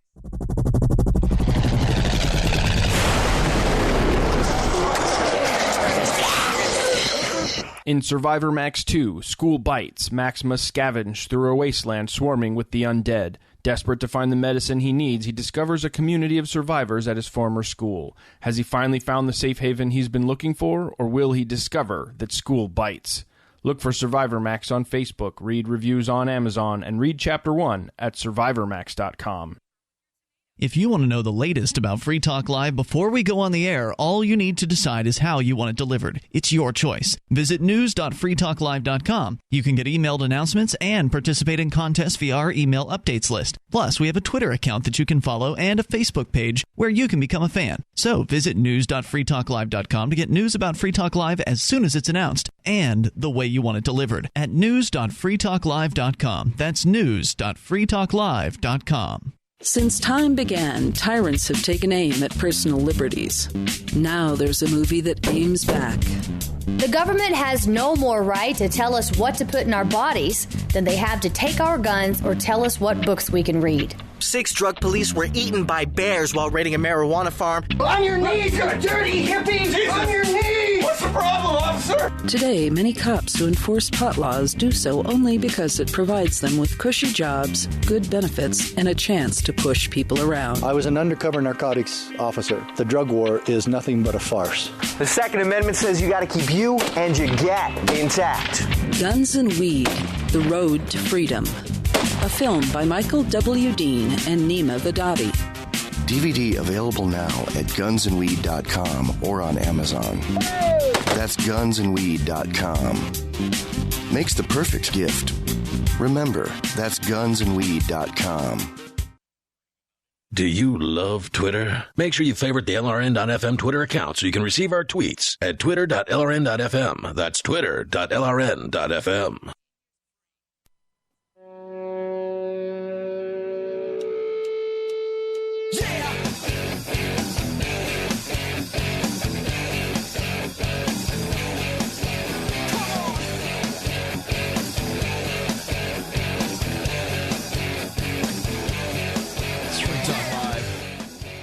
The live Easter edition of Free Talk Live. And, you can celebrate your Easter by calling in here. The number's 855-450-3733. Gators lay eggs, don't they? Yes, they do. Yep. We're talking about an alligator who's being kept as a pet by a woman in Florida, Plant City, Florida. Is she in Plant City, or is it just this incident where she was taking? She went to the fair or something like that. She went somewhere in Plant City. She's somewhere near Plant City, so whatever the case may be. Keeping a pet gator, and this may not be my decision as far as pets go, but I know that sometimes people keep wild animals as pets, and the animals begin to, they're just animals. You love them the way that you love a domestic animal. Sure. And sometimes it's deer. The authorities come out, shoot the deer. They shoot the deer. That was in captivity? Yeah, they've done it many times. Sometimes they'll take your domestic pigs, call them wild, that you've got in a fence, call them wild, cull them all. And, there's just all kinds of stories out there of different things going on. People with foxes have had them euthanized. All kinds of things occur. That's horrifying. This is the most extreme case I've heard. Generally, people in Florida have a pretty healthy – people in the South have a pretty healthy respect of alligators. People up north are terrified of them. Mm-hmm. This is, one of the most terrifying creatures in North America. Now, I'm not saying they deserve the title. They're generally pretty docile, and they won't mess with you as long as they're not hungry. Unless you have a small dog with you, or what they like to call snack on a leash. You ever seen the cat versus gator videos? Yeah, I've seen that. That cat is one bad mamma jamma. House cat bats down a gator and backs him down back into the river. The gator just doesn't know what to do with this animal. No doubt about it. That's one worth looking up on YouTube. Yeah. So we're reading an interview with this lady from Vice, and if you want to comment on owning unusual animals and whether this should be something that is acceptable, and what you think about it, maybe you've done or maybe you own unusual animals, feel free to join us here toll free at 855-450-FREE. So more about Rambo? Yeah. All right. Story here from Vice.com. Just a couple more questions from them. Do you recommend gators as pets? It's an interview with the lady that owns Rambo. She says no. This gator would not be in my hands if someone did not take him out of that lake and practically ruin their lives. It was a batch of 5 gators that 4 of them ended up dying. That's right. In captivity. And not only that, they can't live natural like natural animals that they're supposed to be. She says, I'm a big animal fan, and I believe they should be in their natural environment. But he's a special case. He was taken out of his natural environment, and she didn't do that. One of the ways that you protect animals in their natural environment is to allow people to emotionally connect with animals. One of the best way to do that is to have, an animal like Rambo here who kids can see and talk to and touch. And I'm sure that's what's happening. Yeah, it's true. And they're going to be less likely to run Rambo's relatives over, shoot them in lakes, and do a variety of things if they can connect with connect with them. Now, there's a downside to this. They may think that they may grow up to believe that all gators are as friendly as Rambo. Yeah, I think it's good to have a healthy fear of not a alligator. good idea. I imagine in her presentation she says that this is a bad idea. Right. I just did a video today of a going into the pig pen, and at my house, placed it up on Facebook so people could see. And I've got a big friendly boar named Bill Clinton. It's his job to eat and hump, so I called him Bill Clinton. Sure. And he's a very good boy. He's been handled a great deal since birth, really. But we got him at I think 14 weeks or something like that, and very friendly. So I scratch him on the belly, he rolls over, and that kind of thing. And it's fun for people to see that, because it's like, wow, look at that big pig that you just scratch and he falls over. And I wouldn't recommend doing that with any old boar who's in a pen with a couple of gilts at that time. But what's a gilt?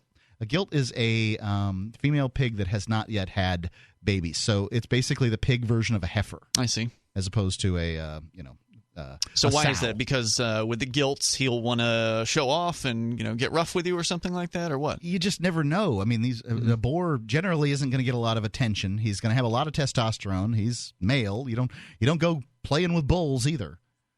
So she says. Go ahead. Okay. Did you want to jump onto another question? I've got some calls here. Please, let's go to the calls. Let's go to Tim in New Jersey. Tim, you're on Free Talk Live. Hello. Hey, Tim. Hello. How you doing, guys? Good. Go ahead. Hey, listen, I'm afraid that if they take Rocco away and have him pack his suitcases with all his clothes, he may end up being a suitcase. Yeah, but that's possible. That's on a lesser note. Yes.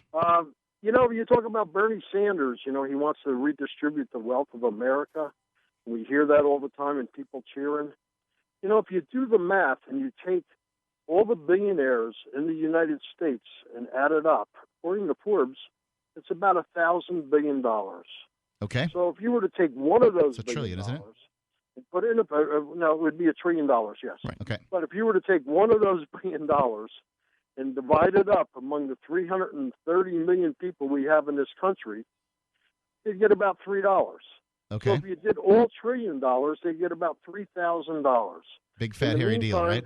Sam Walton would have nothing left. Yeah. Bill Gates, Soros, Buffett would have nothing left. All those jobs would disappear. They'd be walking around with a suitcase, and everybody would have $3,000. Yeah, and somebody get to go blow $3,000 on cigarettes. Yeah, that $3,000 would be gone from half of the population inside of a couple of weeks. Yep. Exactly. So that's what they want to do. It doesn't make any sense. Also, but it's popular, right? It's something that you, as a politician, can pander to people and attack the rich. It's a popular position to come from, so it resonates with people because it people feel jealous of people that have money and they want to punish them. By their definition, rich people are sort of rare. They don't have a lot of political clout in the sense of population. 1%. They call it the 1%. Well, 1% can't change an election unless, of course, they pay off politicians, which, of course, is what's been happening since the end of time. Exactly. But, everybody's cheering. They think they're going to get $1 million, in a paycheck, from Bernie. It don't add up. No, it's not going to happen. There's another thing. I have a book that was published in 1912, and it's the title of the book is The Speeches and the Writings of Teddy Roosevelt. And in the book, he's addressing Congress, and I'll quote, "Congress shall implement strong laws with the promise of imprisonment to those that lure foreigners to our shores with the promise of employment," end quote. He was 100 years ahead of his time. He didn't want the jobs to be taken by other people. He wanted the jobs for America. And but Americans won't do a lot of these jobs. But, all our jobs were sent overseas. All our companies are sending jobs with NAFTA and GATT overseas. If he had only saw that in his future, but he was very ahead of his time. Well, I don't think it's. I liked what you said at the beginning, but the latter portion not so much. I don't think it's ahead of its time to propose restricting the freedom to travel. That's an old idea and it's a terrible idea. If you want to restrict freedom, then you're going to have a police state. Is that what you want? No, I'm not restricting freedom. I'm saying he's asking Congress to implement strong laws with the promise of imprisonment to those. That's restricting freedom, isn't it? Lure foreigners to our shores with the promise of So employment. I'm not allowed, as somebody who wants to hire someone, to hire who I want to hire. That's what you're saying? Otherwise I'll go to prison? A foreigner, yes. Right. That's restricting. You're restricting my freedom. That's okay with you? You just want to restrict my freedom because you don't like foreigners? No, but I think what they're saying is we shouldn't bring foreigners in to take the jobs that Americans should have. Well, I don't. Americans won't pick fruit. Americans, when they mow your lawn, they want to charge you twice as much. What if somebody from another country is better qualified than the Americans who've applied? Well, I guess you're right there, but all right, thank you. I appreciate it. This point all day. All right. Thanks, Tim. Appreciate the call. Well, because you're talking about restricting freedom, even though you don't want to admit it. That's exactly what you're talking about doing. You're talking about restricting the freedom of people who want to hire. 855-450-3733. It's 855-450-FREE. Here's a good idea. When you have a legal matter like creating your will or legally setting up a business with a corporation or LLC, you don't necessarily need a law firm. Use LegalZoom.com. At LegalZoom.com, you answer straightforward questions online, and they take care of the rest. They even review your answers for common mistakes and guarantee your satisfaction. Free Talk Live listeners, you'll get 10% off your order by typing in FTL in the referral box at purchase. Don't procrastinate with these important legal documents. LegalZoom.com. There comes a time when you need custom embroidered or screen printed apparel for your business, organization, or a special event. Corporate Casuals has been helping people create great-looking logoed apparel for over 25 years. They can produce a single piece or thousands using name brand apparel like Nike, Patagonia, Adidas, and Hanes. Create your logo in their online embroidery design studio or upload your existing logo and they'll turn it into embroidery. Go to corporatecasuals.com/FTL and include FTL in the order notes and save 5% on your order. Hi there, this is Dr. Joel Wallach, the Dead Doctors Don't Lie guy, and we're looking in this time of terrible financial crash, terrible meltdown of the medical system, we're looking to pay people obscene amounts of money if you become a student of our business at Youngevity. We will help you actually take care of people better than the medical system has. Think about it. We spend more money in America for health care than all the other 218 nations the world put together, and they can't even solve weight loss problems. I mean, the medical system can have a total mental brain fart, and if you do this, you will be able to save an enormous amount of people from being overweight, being obese. They don't even know what causes obesity. Believe me, we know what causes obesity. In the medical system, they think it's from eating too much. It's not from eating too much. It's actually a mineral deficiency. Do you solve a iron deficiency anemia with a bone marrow transplant? That's what they think. Do you solve a mineral deficiency that causes obesity with a gastric bypass? That's dumber than a stump. Contact us at gcnminerals.com. Learn how to lose weight, look good, and save yourselves a gob of money. This is novelist Tom Robbins. When my mother was diagnosed with glaucoma, her conservative Virginia physician told her there was only one treatment that might ease her pain and save her eyesight. That treatment was medical marijuana, which he could not prescribe. I offered to get her some and teach her how to use it effectively, but my father objected because marijuana was against the law. So my mother, who loved to read and walk in nature, was condemned to grow cruelly, unnecessarily blind. Tragedies like this happen all the time, but they don't have to keep happening. To learn more about medical marijuana, call the Marijuana Policy Project at 1-877-JOIN-MPP or visit them on the web at mpp.org. Here's a chance to do a little activism while you're cruising Facebook, Twitter, or Google+.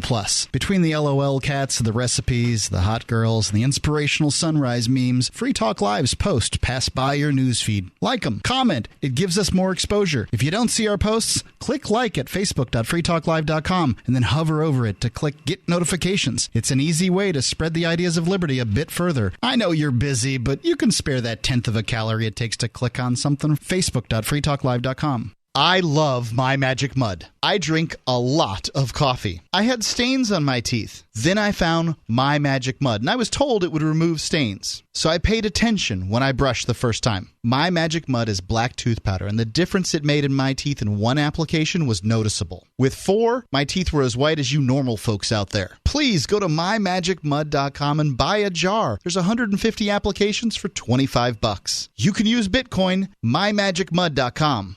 Listen to LRN.FM on any phone, anytime. 213-493-0309. That's 213-493-0309.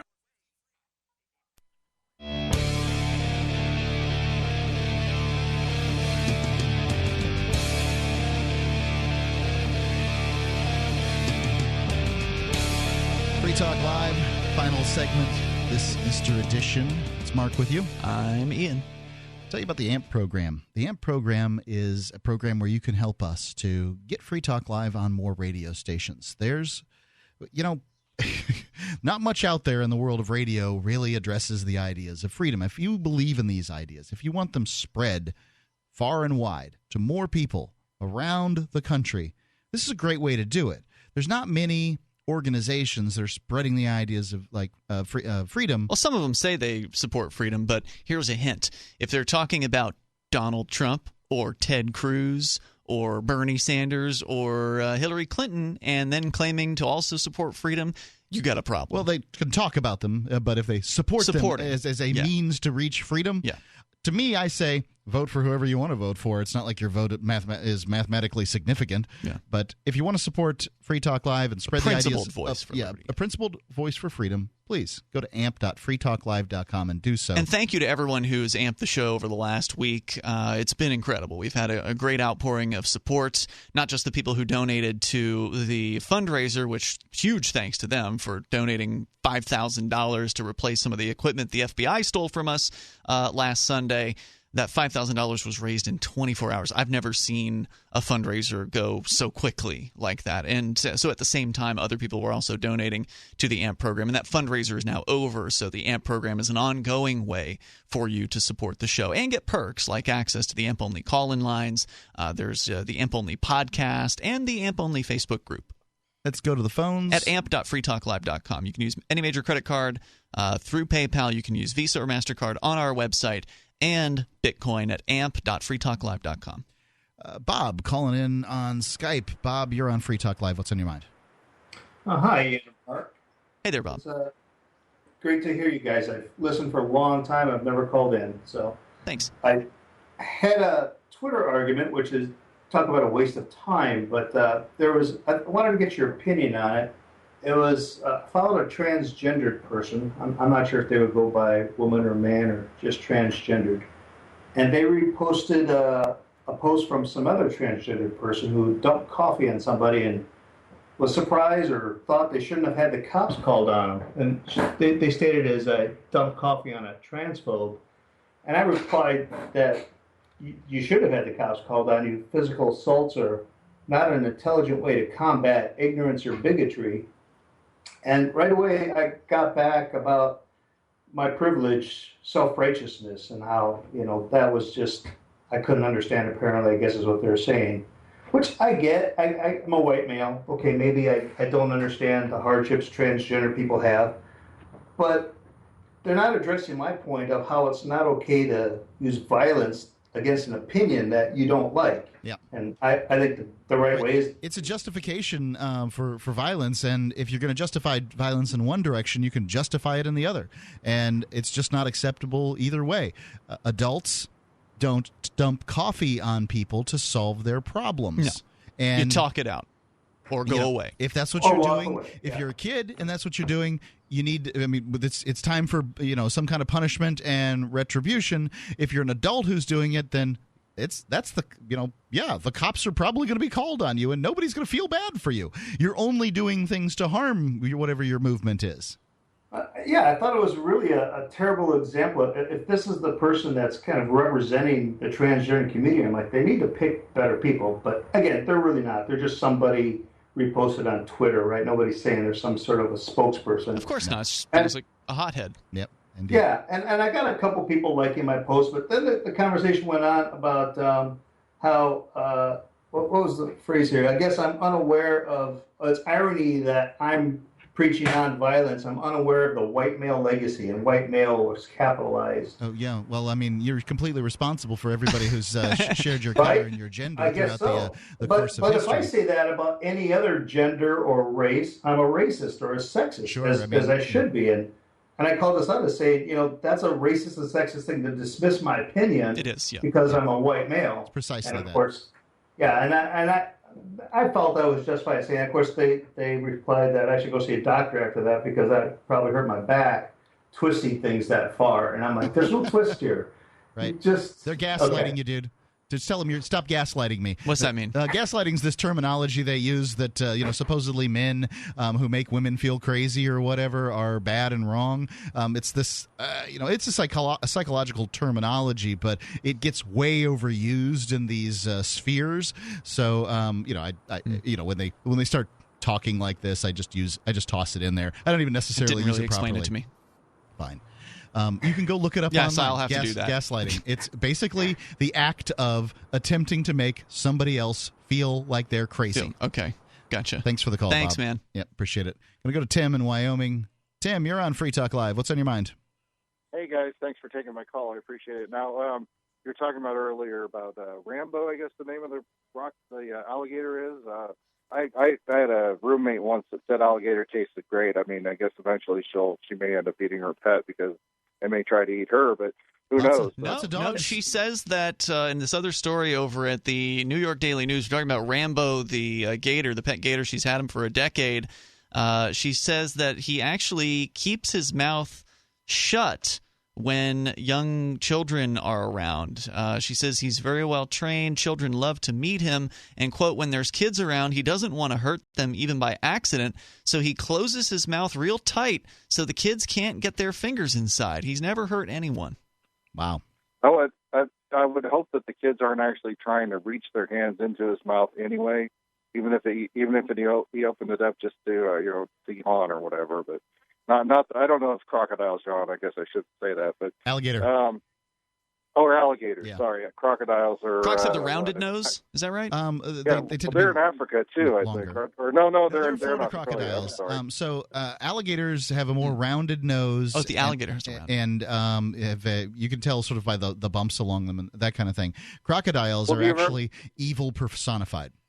Do you remember the movie Jumanji when Robin Williams' character says, "Yeah, you could tell it was a crocodile versus an alligator because of the fringe on the rear leg," and they said, "Well, we weren't really looking at that because this 18-foot crocodile or whatever was trying to eat them, so they really didn't care about looking at it, examining its rear leg." But I think it was something like that. But no, sorry to do this, Ian, but I just kind of want to take you to task a little bit over and.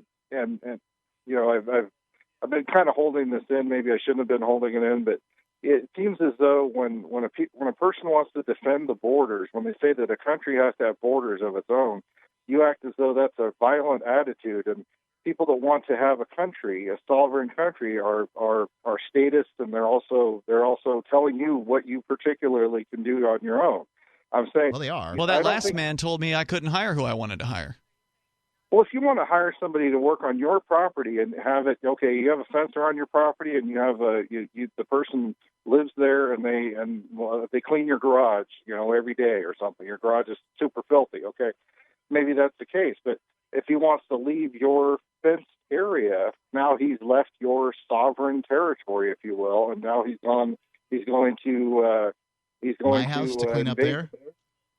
Well, it sounds like you're talking about the tragedy of the commons here, where the idea being that there are certain areas that are public that anyone can travel upon that makes some people very upset that certain people are traveling upon those areas, specifically people who were pushed out of their mother's womb on other plots of land around the world, that's somehow insulting or bad from their perspective. And I'm not saying you shouldn't be able to restrict people on your own property. By all means, you should be able to restrict people. And I would certainly not say that any American taxpayer should have to pay one penny to support somebody who comes here, to make a better life for themselves. As an invader, essentially. Well, invades the country, comes in without permission. I would say they're a welcome guest. Well, it's okay. A lot of our ancestors would be classified as invaders. I can assure you that there's plenty of American Indians that don't take too kindly to us white folks. Well, it's at the same time they were also invading each other's territory, even though they're on. You don't think the United States is going around the world invading other people's countries? Well, of course. I mean, I'm not going to deny that that's a case. That is a fact, and we're, as I've said many times, we stick our big fat nose in a lot of other countries' business. Indeed. And it's not at all our business to do that. We're not the world's policeman. We're not the world's negotiator. We're not the world's weapons manual. Well, if they want to buy our weapons, fine, okay. If we don't just give them to them and say, you do what we say because we give you the weapons, okay. And we're not using gold or silver. We're using petrodollars and fake currency anyway. So It's not even a legal country anymore. We're Thanks, not even Tim. I don't think we're going to resolve this one tonight. It's definitely a good conversation, and we can have it Please do call at in another again. time. We're happy to have that conversation. And you can call us 7 nights a week. Not tonight, though. Not tonight. 7 nights a week, 7 p to 10 p Eastern Time. It's Mark with you. And it's been Ian. You can check us out in the meantime at freetalklive.com, our Facebook page. Find that at facebook.freetalklive.com. Go Rambo. Why did you move to the Shire? I moved here to the Shire because there's other people around who take liberty just as seriously as I do. I moved to the Shire because I saw videos of people challenging authority and thought that I could get support myself. It called to me, like, do this right now. I wanted to be around people like me who got it, and once I got here, I knew there was nowhere else that I wanted to be. I've always wanted to change the world, so I moved to the Shire to join people who were actually working towards doing the same thing.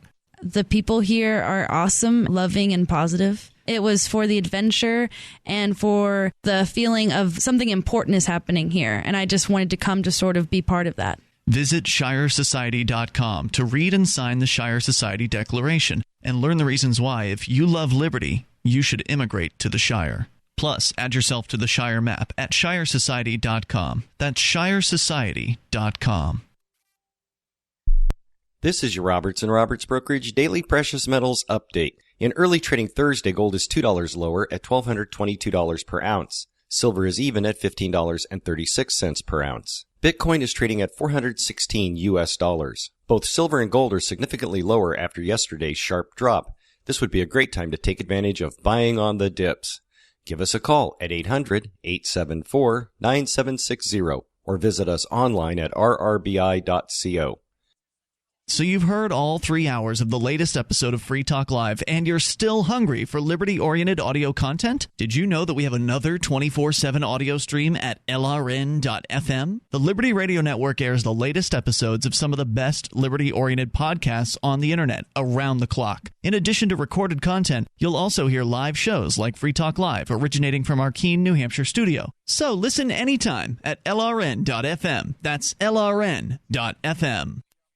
The Call to Freedom is coming up next, live after the news on the Liberty Radio Network at LRN.FM. From Keene in the Shire, the Liberty Media capital of the world, this is Daryl W. Perry, host of FPP Radio News for Sunday, March 27th, 2016.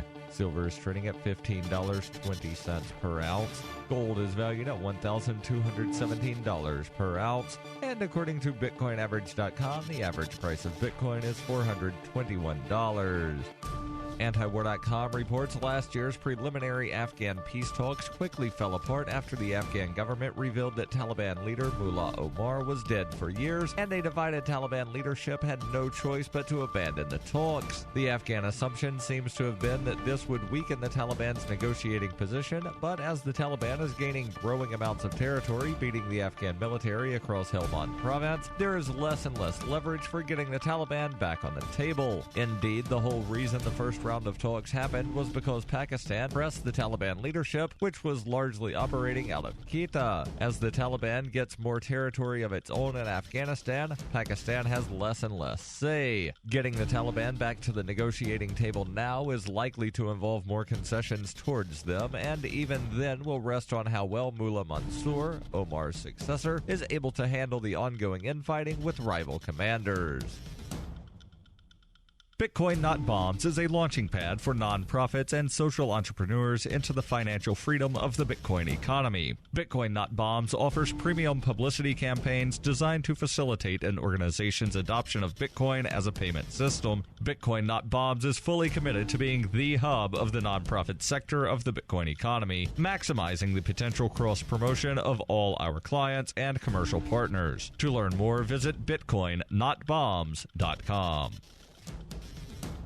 UPI reports the United States has no place to accuse countries of engaging in cyber attacks, according to the Iranian foreign minister on Saturday in a statement denying it engaged in cyber warfare against U.S. interest. The U.S. government charged 7 Iranians on March 24th with a series of cyber assaults on American banks and a dam in New York State between 2011 and 2013, drawing the response from the Iranian foreign minister. Jabari Ansari, the foreign minister of Iran, said it in the statement, the U.S. government, which puts millions of innocent people at risk of an environmental disaster through cyber attacks against Iran's peaceful nuclear facilities, is not in a position to level accusations against citizens of other countries, including those of Iran, without substantial evidence. Ansari said the attack in 2010 by the United States on Iran's nuclear energy facilities, which included installing the Stuxnet computer malware and damaged its nuclear program, cancels out the country's right to call others on cyber warfare. Ansari said the Islamic Republic of Iran has never put risky measures in cyberspace on its agenda and never supports such steps.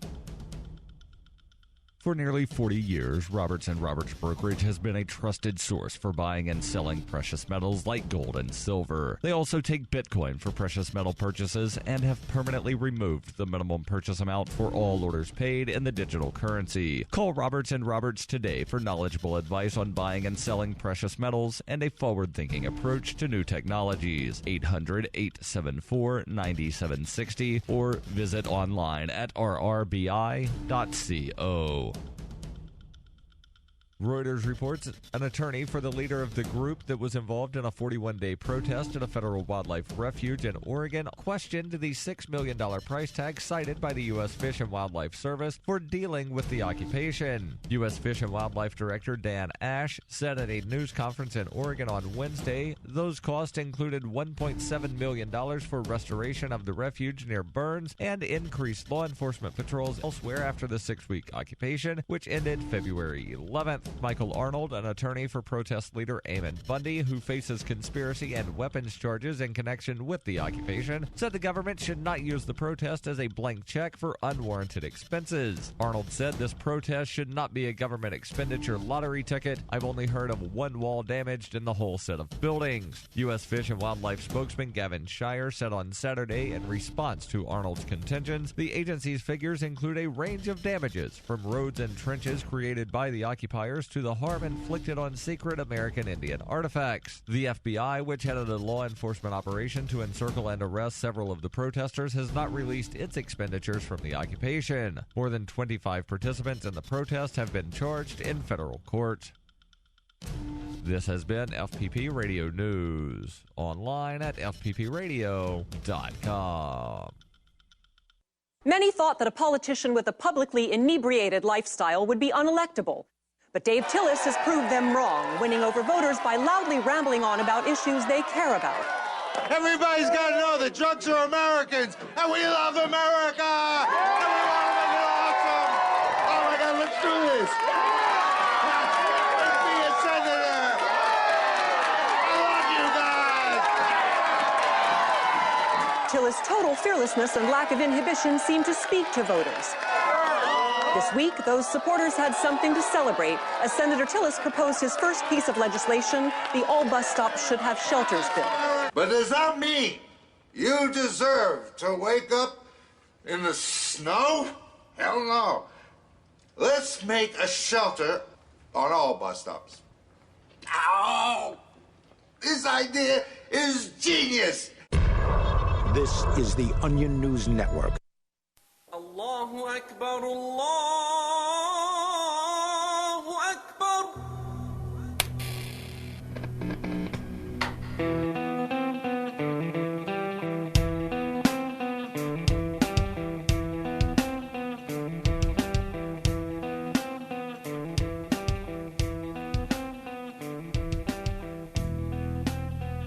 Good Sunday evening. How are we doing this evening, everyone? This is Will Coley, the host of the Call to Freedom here on the amazing and wonderful airwaves. Alhamdulillah, I'm so glad to be back on the airwaves of the Liberty Radio Network at LRN.FM. Last week, unfortunately, we were having lots and lots of technical difficulties. We were broadcasting for the first time with a new set of software called BAB that I had never used before. And, excuse me, we were having massive amounts of technical difficulties because of that, unfortunately. So hopefully this week the broadcast will be much better than it was last week. Now, as always, I am joined by my amazing co-host. Are you topside tonight, Davi? I sure am. I'm here. Happy Dyed Chicken Embryo Day. Yeah. Again, I mean, some people say Happy Zombie Jesus Day, but technically speaking, as a resident zombie expert, Jesus is not a zombie because he doesn't eat flesh. He invites other people to eat his flesh, and I wish so. I'm going with Dyed Chicken Embryo Day. So that's the complete opposite of the zombie, right? Yeah. Daryl, Okay. You're supposed to be being quiet right now. Remember, we're trying to do a professional candidate panel forum here, folks. So yeah, again, we're back again this week. Last week we hosted Austin Peterson with a panel of 5 Muslim voters. Most of them were people that were going to vote for Bernie Sanders. And if Sanders loses the nomination, then that would leave them a bit politically homeless. So we invited them to join us to sit down with the Libertarian candidate. I believe he's second place. Austin is, and Daryl is. By most of the polling I'm seeing, Daryl is a very close third behind him, and McAfee's in fourth. But for some reason, McAfee's on stage at the Stossel debate, and Daryl is not. But we won't get into that because we don't have time for all of that. But we do have Daryl here with us today. Now, Davi, is that you making all that noise over there? I'm just drinking coffee. It's what I do. Oh my God, I can just hear the chat. I haven't got it pulled up right now, but I can just see the people in the chat room raising Cain because of all of Davi's background noise like they do every week. So, yeah. So, I've got some, because of the stomach bug, and let me give you this piece of advice, Davi. Because of the stomach bug, I've been drinking green tea with fresh mint because the mint oil actually works as like an anti-whatever it is. Oh, that's a good idea. I've got some fresh mint. The bugs that are in your belly, the mint oil, they don't like the mint oil. So, yeah, it is. It's good stuff, and it's great to keep you. Keep you feeling better and not nauseous. That's what I'm drinking tonight instead of coffee, because it turns out coffee and stomach flu are 2 bad things to have together. So really, it seems to work for me. I don't know why, but coffee stimulates the intestines, which is not something that you want when you're in the middle of a stomach flu. Anyway, well, so to get back to what we're actually supposed to be doing on this completely unprofessional radio show tonight is our candidate forum. So music, and all that kind of stuff, and the ticker tape and the glitter. Tonight with us we have Daryl W. Perry. He's running for the Libertarian nomination to run as the presidential candidate for the Libertarian Party. And if my phone would quit going to sleep, I'd read his bio to you. Now, Daryl Perry was born in Birmingham, Alabama. He's a Southerner like myself. He grew up in the surrounding areas, spent most of his adult life as an advocate and activist for peace and liberty. He's an award-winning author, publisher, and radio TV host. He's a regular contributor to several weekly and monthly newspapers, hosts a daily newscast, FPPR Radio News, and thrice weekly podcast, Peace, Love, Liberty Radio, as well as the weekly podcast, Free Press Publications Freedom Minute, and is a regular co-host of Free Talk Live. Daryl's the owner and managing editor of Free Press Publications, a business he started in June 2009 with the purpose of ensuring a free press for the freedom movement. The goal of Daryl W. Perry for president The Daryl W. Perry for President campaign is to run the most libertarian presidential campaign in history, to promote the ideas of liberty as boldly and as often as possible, and to give as many people as possible the chance to vote for an actual libertarian in November 2016. So say hello to everybody, Daryl. Thanks for having me on again, Will. How's it going, Daryl? Good. Welcome back. It's great to have you on again tonight with us, Daryl. Daryl, if you're a longtime listener, you'll know Daryl joined us way back at the beginning of the show on our second or third episode, and now he's running for president. So we've decided that we'll have him on and give him the opportunity to talk about his campaign. Now, before next, we're going to introduce our panelists tonight. Now, the first panelist, he is a native of Somalia. He's multilingual. I know him as Abu Zaid, but he goes by Ismail Ouassame. He lived and traveled through more than a dozen countries and over 30 states in the U.S. He went to Oregon State. He joined Oregon State University in 2010. He's been charged with providing in-person, telephone, and email advising to international students on immigration regulations, academic, personal, financial, social, and cross-cultural concerns. Now, he currently serves on numerous campus committees, including but not limited to infectious diseases response team, suicide prevention work group, the student care team, and is a member of Oregon State University's faculty mediation team. He's also the main contact person for international students in crisis and leads the ISAS assessment team, which is responsible for collecting advising data, interpreting, and writing up annual assessment reports. He holds a bachelor's degree in international affairs and a master's degree in education from the University of Maine, and studied abroad at the American University in Cairo, Egypt, as an undergraduate student. He likes to see the world through multiple perspectives, which enables him to engage effectively with multicultural issues in higher education. So everybody say hello to Ismail. Welcome to the party. Okay, now I see that he's here, and he's not muted, but I don't hear him.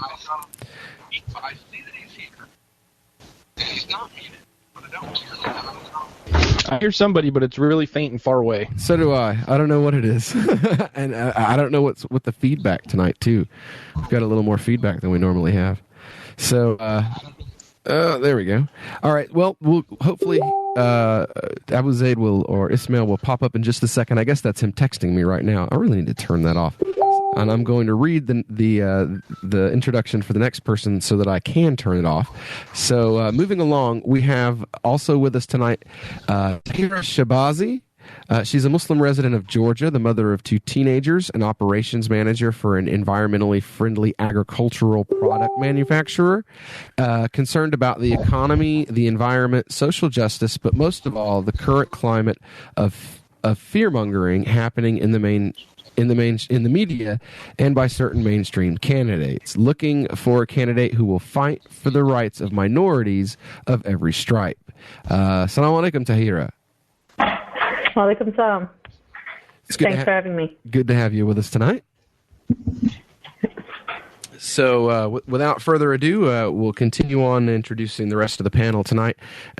We also have with us another young voter, sister. Her name is Malik Fakhoury. She was born in Central Florida.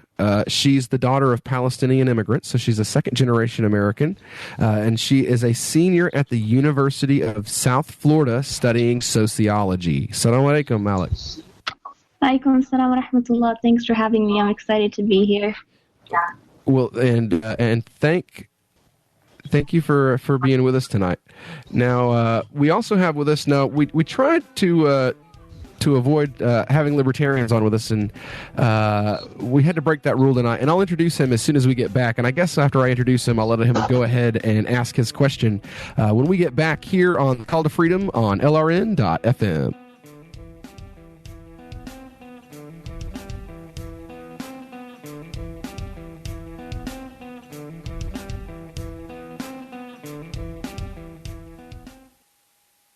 Radio is the most personal of mediums. I exist right now in your head. If you listen to Free Talk Live regularly, you know me. Free Talk Live is on more than 160 radio stations around the U.S. and has been downloaded on every continent around the world. Hundreds of thousands of listeners with ad packages from $600 a month to $6,000 a month. Imagine what we can do for your business, project, website, or idea. Email me Mark at freetalklive.com. I'm Ian Freeman, host of Free Talk Live. We've been covering Uber for years on the radio with their ongoing legal cases across the globe defending your right to give people rides without asking government permission. I wanted to support Uber more directly, so I signed up to be a driver. It's fun to meet new people and help Uber push forward innovation. As of this recording, Uber is active in 67 countries, so there's a good chance they're available in your area. If you'd like to drive for Uber and make some money helping people get where they want to go, sign up at drive.freetalklive.com, and you'll get a $100 bonus after you complete a certain number of trips. With Uber, you can drive anytime you want. You set your schedule. To get started, you need a good driving record, 4-door vehicle, insurance, registration, and to pass a background check. It costs nothing to sign up, so visit drive.freetalklive.com. That's drive.freetalklive.com. And if you just want to try Uber as a rider, visit ride.freetalklive.com. Your first ride's free. LRN.FM is proud to announce our official listening apps for Android and iOS devices.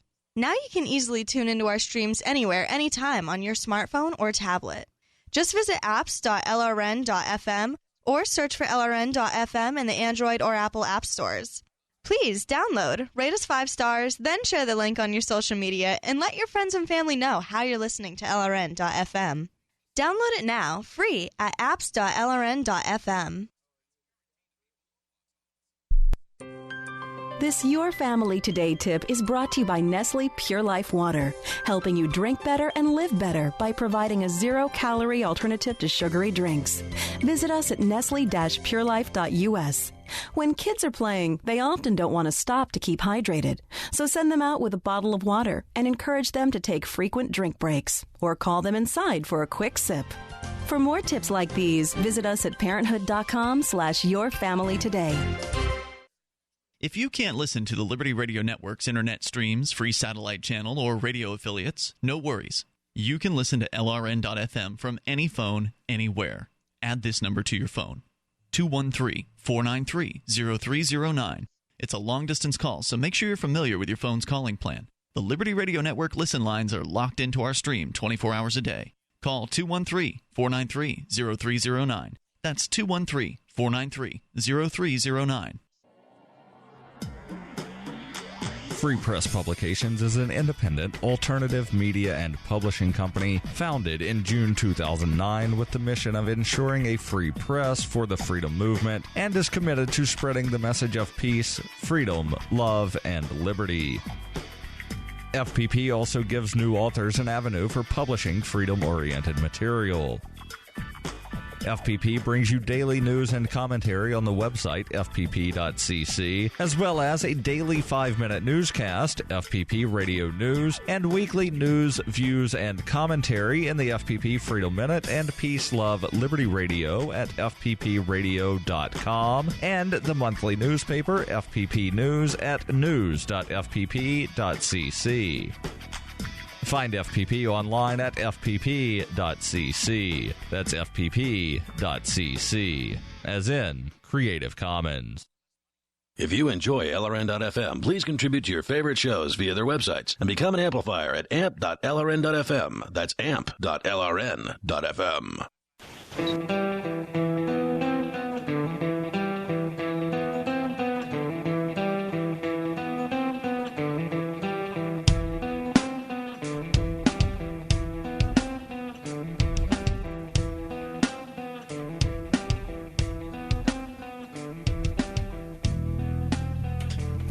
And we're back here on the Call to Freedom on LRN.FM. So the introductions took a little longer than we'd hoped, and it does seem that, unfortunately, we are having a little bit of a technical difficulty. Abu Zaid, we can hear him, and we can all hear each other, but for some reason, Abu Zaid can't hear any of us.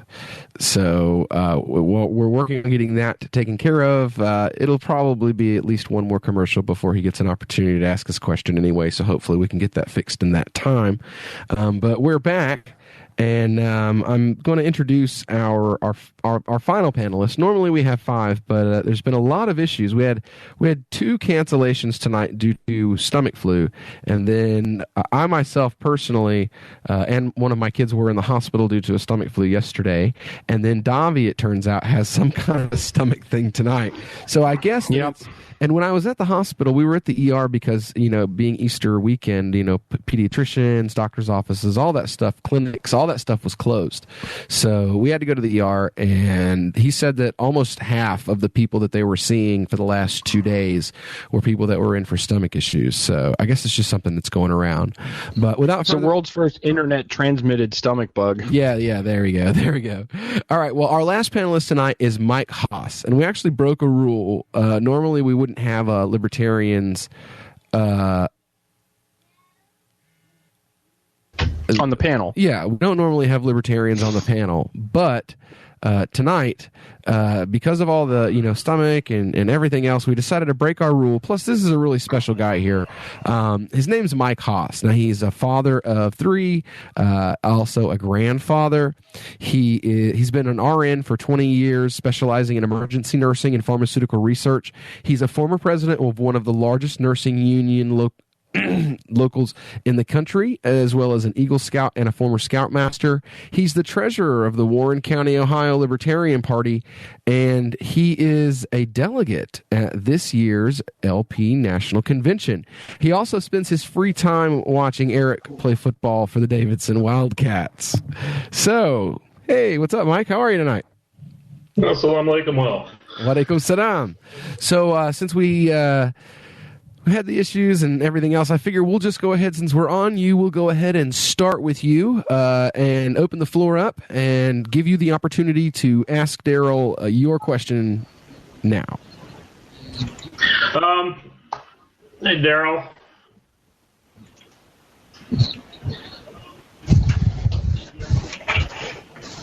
Do we still have Daryl? Daryl, you here? Hello? Daryl's here, but his microphone is muted. I think he forgot how to turn it back on. Either that or he stepped away and went to the bathroom for a second, didn't tell anybody. There you go. Well, I'll field it for real. For Daryl, how about that? Yeah, right. You talk like Daryl talks like a voluntarist, so this is fun. No conflict of interest whatsoever. None. If one of the hosts comes in as a spokesman for the guest. No. Well, let's not make it completely obvious that I've endorsed Daryl. That the show hosts, at least one of them has gotten behind Daryl's candidacy, at least more so than the other candidates. But we are giving equal time. Come on now, we are doing the judicious thing. We are giving equal time to all the candidates. We'll have Austin, and we'll have Feldman, and we'll have Daryl, and we'll have McAfee, and if Gary Johnson quits ducking and dodging us, we'll have Johnson. So it looks like we just had one drop out. Next, so where's Daryl? Daryl, hello, are you there? Well, someone want to shoot out a question, and we can at least field it until we figure out what happened with Daryl. All right. Apparently, I got muted on the computer that is not in front of me. Yeah, that's I did not do it. Ian did not do it. So we were trying to figure out that. Okay. That was me being a good professional producer on my end, because I heard. All right, cooking with gas. Microphone, yeah. But you can't unmute. Yep. I can't unmute. Yeah, I can't unmute you, but I can mute you. Isn't that the most ridiculous thing you've ever heard? I can mute you, but on my end, once I mute you, I can't do anything about it once you're muted. So, all right, Mike, let's have your question. Woohoo! Absolutely. I'm not in front of the computer, so please don't mute me. Okay, Daryl. Yes. Yeah. Since immigration seems to be one of the bigger subjects of the donkeys and the elephants this year, what would be your approach in dealing with the undocumented immigrants that are in the country currently? Don't deport them. That would be the simple answer. And now let me just talk about immigration as a whole. because as a libertarian, I believe that nobody has a moral obligation to follow an unjust law. And the immigration laws that currently exist, I believe, are extremely unjust because there's not one set of rules for immigrating. So, for instance, Cuba, there's a policy called the wet foot, dry foot policy, meaning that anyone from Cuba who gets to the United States has what are called dry feet, and they get to stay. But for people from every other country in the world, there's different rules, and those rules are different for pretty much every country. Although, if you have like a high-level degree, then you might be able to go a little bit further to the front of the line. If you're a really good athlete and you can win a gold medal for the United States in the Olympics, then front of the line. You can throw a football really good, really far. You can run really fast, front of the line.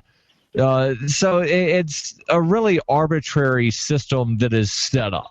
So what I would love to see is a wet foot, dry foot policy that applies to the entire world, although I would do away with the wet foot portion of the wet foot, dry foot policy. Because what happens with the wet foot portion of the wet foot, dry foot policy is that the U.S. Coast Guard will patrol the waters between Florida and Cuba looking for people with what are deemed wet feet so that they can send them back to Cuba. So what I would love to see is something that most people would call an open borders policy, to where anybody that can come to the United States without using government funds of any sort should be allowed to come here and stay here as long as they're not infringing on the rights of anyone else. Hey, can you clarify what wet foot and dry foot immigration is? I've never heard these terms before. I think I've inferred what they mean, but can you just spell it out for me? Wet foot, dry foot. It's the policy that the United States government has with people from Cuba. So if you're in a boat and you're in the water between Cuba and Florida, you are deemed to have wet feet and thus subject to return to Cuba or whatever Caribbean nation you were in before you left Cuba or after. Very cool. Very Cuba. Cool. All right. Well, so Mike, do you need any clarification on that? No. Awesome. We'll get to the next question when we get back on LRN. On Free Talk Live, we're bringing people to the ideas of liberty every day.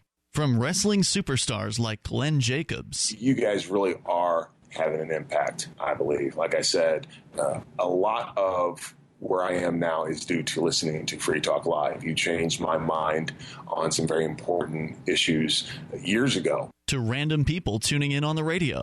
I was kind of stuck in the left-right paradigm. I heard your show by chance on a Saturday night.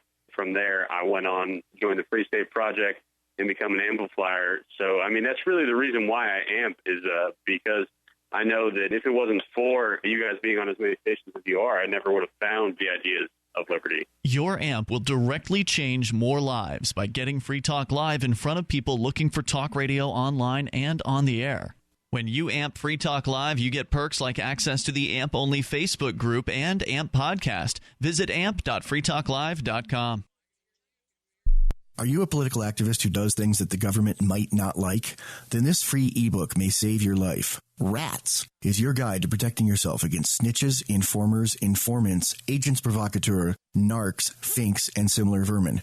Rats was written by OG libertarian Claire Wolfe. Rats is a short book, easy to read, and available free in many formats. Download Rats free at rats-nosnitch.com. That's rats-nosnitch.com. Every once in a while, you get information that's worth changing your life for. This is one such time. You can save up to and beyond 25% on all purchases at Amazon. You probably heard of Bitcoin and just not thought much about it. You certainly know that you can get competitive pricing at Amazon, but now you can get a 25% discount on nearly everything you need to live. I've just given you a huge raise, and all you have to do is claim it. You go to saveitpurse.com and open an account. Do this right now. Don't wait. Then you fund the account with Bitcoin. I know this sounds unbelievable, but at my house, we saved as much as 45% off of a new item on Amazon. This information is worth you changing the way you do things. Go to saveitpurse.com right now, get signed up, and cash in on the huge raise I'm offering you. 15 to 25% off of everything at Amazon through saveitpurse.com. It's saveatpurse.com. DVD, books, music, instruments, periodicals, computers, software, electronics, photo, cell phones, office products, home and garden, bed and bath, furniture, kitchen, pet supplies, automotive, hardware, apparel, shoes, jewelry, grocery, healthcare, sports and outdoors, toys, games, used, and more. It's a department store at your fingertips. Shop.lrn.fm. Get all your shopping done, get a great deal, and a portion of your purchase goes to benefit the Liberty Radio Network when you shop at Amazon via shop.lrn.fm. Money, power, and respect are all yours at CreditSuccessSecretsRevealed.com. Be seen as an industry leader. You can do it. The last application you filled out when it was time to hit submit did your nerves spike. You didn't get the approval you seek, but there's a better way. We teach you exactly what to place into the right systems the right way the first time so you get approved. Get up to $100,000 in instant business credit. Many people will get cash on the spot. Use those two tools in your new corporate credit engine so you can walk into the bank and get your project funded today. It's all about today at CreditSuccessSecretsRevealed.com. Credit Success Secrets Revealed is explosive and ignites instant results. Dial 1-800-707-8719. That's 1-800-707-8719. 1-800-707-8719. Or just go to CreditSuccessSecretsRevealed.com.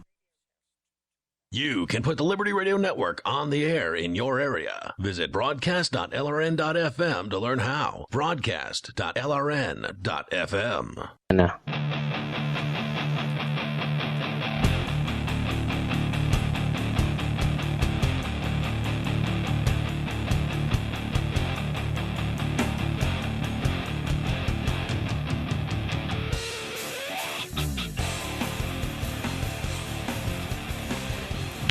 And we're back here on the Call to Freedom on LRN.FM. So, yeah, we're still having the issues with Ishmael, but we're trying to figure out a way. Basically, everybody can hear him, but he can't hear us. So we may just give him the opportunity. I'll send him a text, tell him to ask his question, and let him ask his question of the candidate that way. And then he can hang up and listen to the answer that he was given.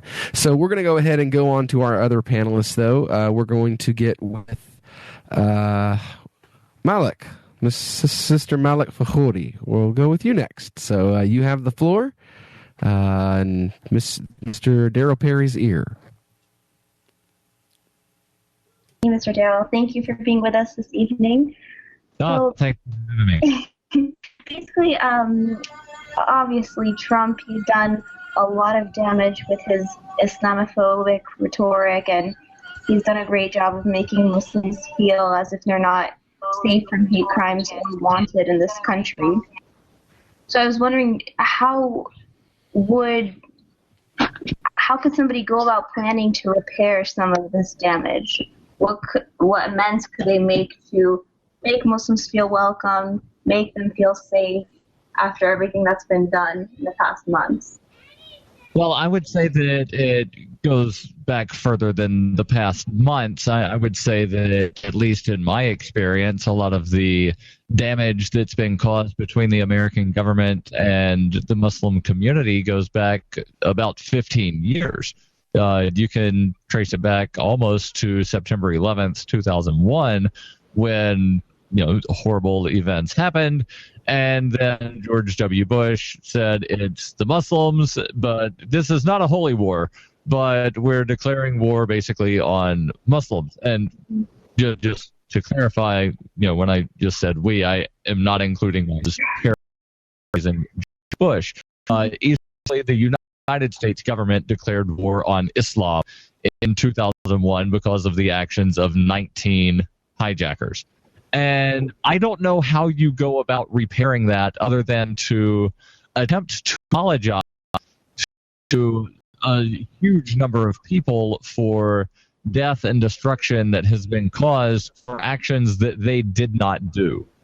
And I realize that I'm not exactly answering your question, and that's because I don't know how to answer the question. I don't know how to apologize for things that were horrible things that were done by a government claiming to represent me. And I don't consent to any of what was done. It was not done in my name. Unfortunately, some of it was done with my tax dollars, but it's kind of hard to not pay for things when money is stolen from you. Yeah. Well, thanks for your honesty and tracing it back much further. That's absolutely correct. It's just we talk about issues such as this a lot in my theology classes about if the media could get involved or if it could be worked into the education system to try to normalize Muslims again. Well, the media education to some extent have been involved, and that's part of why it's still a problem, is because for the media, and I say this as a member of the media is going to do things that gets them ratings, and unfortunately fear-mongering gets them ratings. So most people that are in the media, they're not going to dig deeper to try to find out what is really happening. They're just going to look on the surface and report the thing that they see on the surface. They're not going to do what you did. They're not going to do what you have done. They're not going to say the man is bleeding because he was shot by a police officer, or the man is bleeding because fill in the blank. They'll just report on the bleeding. And that's really what's happening. The stuff over the last several months, the Donald Trump saying he wants to send everybody that's from Syria back to Syria. He wants to prevent Muslims from coming into the United States. That's the bleeding. And they're not looking at why there's bleeding. And we need to look at why there's bleeding. And we need to look at the reasons that the 9/11 happened. And we need to look at the reasons that things prior to 9/11 happened. Back in the 90s, I forget exactly what year, there was the bombing on the World Trade Center. We need 93. to look at why did that happen. That happened because the U.S. government has been meddling in the Middle East since the 1950s. At least since the 1950s. And there's the argument of, well, we don't know who threw the first punch. And exactly, we don't. We've forgotten at this point who threw the first punch. And that's because you're basically, you've got militaries that are fighting a glorified bar fight to where nobody remembers who threw the first punch. They don't even remember when the first punch was thrown.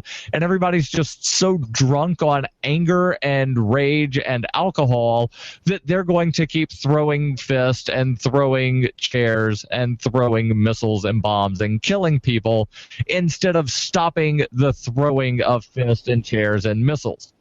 So we need to take a step back.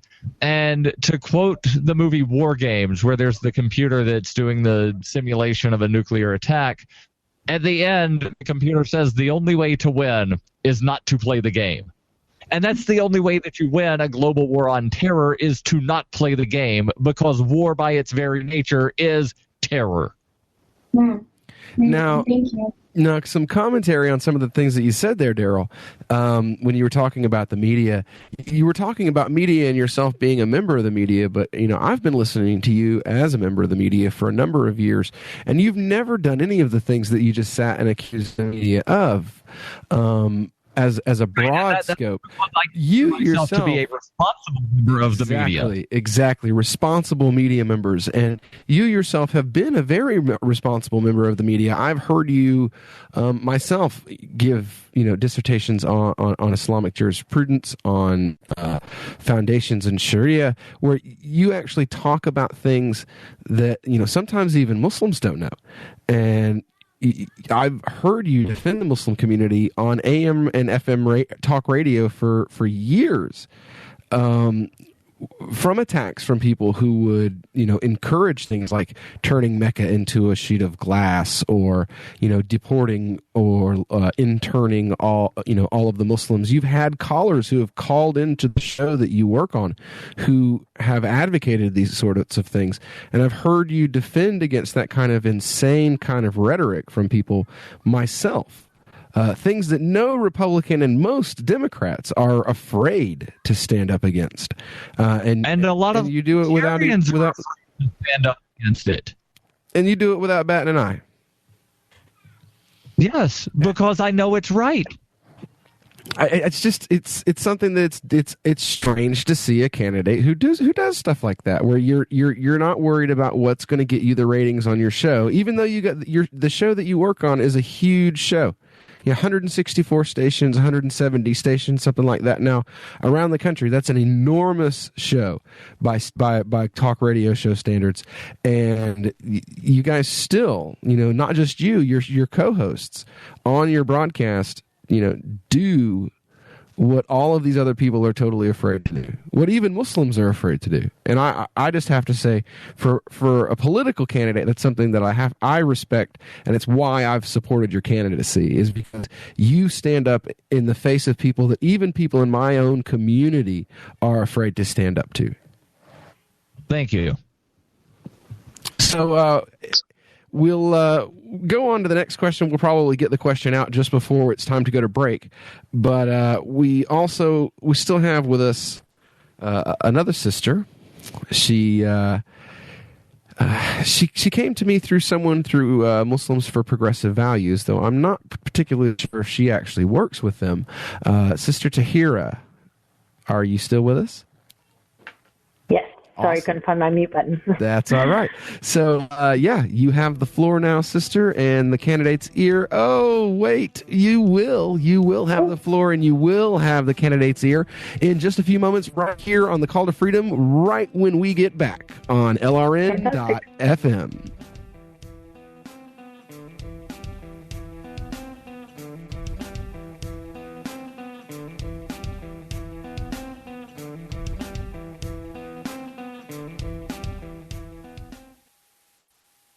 This is your Roberts & Roberts Brokerage Daily Precious Metals Update. In early trading Thursday, gold is $2 lower at $1,222 per ounce. Silver is even at $15.36 per ounce. Bitcoin is trading at $416 US. Both silver and gold are significantly lower after yesterday's sharp drop. This would be a great time to take advantage of buying on the dips. Give us a call at 800-874-9760 or visit us online at rrbi.co. Understanding your credit score is the first step towards managing and improving it. This is Charlie Sundstrom with your Van Dyke Mortgage Minute. The most influential component of your credit score is your payment history. Almost equally as important is the amount you owe on credit accounts. Also impacting your score, but to a lesser degree, are the length of time you've utilized your credit, the number of new accounts, credit inquiries, and your various types of credit accounts. To help achieve or maintain a healthy credit score, have a system set up to assure your bills are always paid on time. Don't max out your cards. It's better to have a high credit limit with a low balance. Never close old accounts. The age of these can actually help your credit score. But don't be afraid to use your credit. You need several accounts in order to have a credit score. Just keep the corresponding payments within your means. For your mortgage pre-approval and refi needs, start by visiting VanDykeMortgage.com. Corporate NMLS 3035. Van Dyke Mortgage is an equal housing lender. Charlie Sundstrom, NMLS 134251. Did you know you can listen to LRN.FM via our free-to-air satellite channels? We have channels over nearly all of North America and much of Africa. All you need is an affordable receiver and a dish as small as 30 inches. There are no monthly fees. Learn more at sat.lrn.fm. Plus, if you are a broadcaster or want to be one, this is a good delivery method for our content. See our coverage maps and get details at sat.lrn.fm. That's sat.lrn.fm. sat.lrn.fm. If you want to move to the Free State and you're looking for some real estate. Oof, I think we've all had enough of that jingle, don't you? If you're going to invest in property in New Hampshire, it just makes sense to support a Liberty-friendly realtor. Call Mark Warden of Team Porcupine Real Estate for investment property or rentals in the Free State. Or visit his website. Come on, you know it. PorcupineRealEstate.com. Here's a chance to do a little activism while you're cruising Facebook, Twitter, or Google+. Between the LOL cats, the recipes, the hot girls, and the inspirational sunrise memes, Free Talk Live's posts pass by your newsfeed. Like them, comment. It gives us more exposure. If you don't see our posts, click like at facebook.freetalklive.com and then hover over it to click Get Notifications. It's an easy way to spread the ideas of liberty a bit further. I know you're busy, but you can spare that tenth of a calorie it takes to click on something. Facebook.freetalklive.com. The Free State Project has reached its goal of 20,000 liberty lovers who've pledged to move to New Hampshire and get active to achieve liberty in our lifetime. Perhaps you're trying to figure out what part of New Hampshire should be your destination. If so, consider Keene. You'll find more than 150 reasons to move to Keene at move.freekeene.com. Keene is famous for its historic, publicity-generating activism, as well as being the liberty media capital of the world. It's home to freekeene.com, New Hampshire's destination for liberty activism, news, and opinion. For years, we've been compiling over 150 reasons to move to Keene at move.freekeene.com, where you'll learn about some of what's happening here and what makes Keene a great place to live. If you love liberty, you'll probably enjoy anywhere you end up in the Shire. But do your due diligence first. Please visit move.freekeene.com for the full list of over 150 reasons to move to Keene. That's move.freekeene.com. You can connect with the Liberty Radio Network via our Facebook page at facebook.lrn.fm. That's facebook.lrn.fm.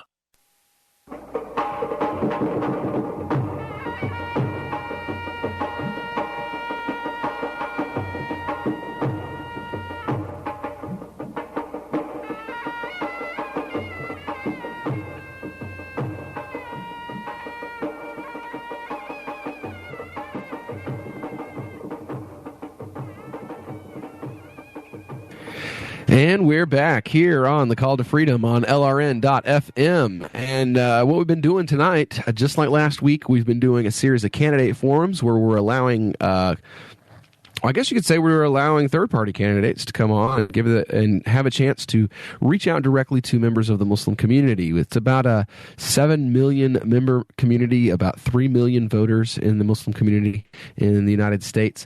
And yeah, we're influential enough that you have Muslims in the top brass of the Libertarian Party, as well as a number, I think between 12 and 15 this year, delegates in the Libertarian Party that are Muslim. So, of course, we would have some Libertarian candidates that we're going to be on with us. And tonight we have one of those candidates with us, Mr. Daryl W. Perry, and he's been answering questions from our panel of Muslim voters. And we had gotten to Sister Tahira, and it is your turn to take the floor, Sister. Okay, thanks. Hi, Daryl.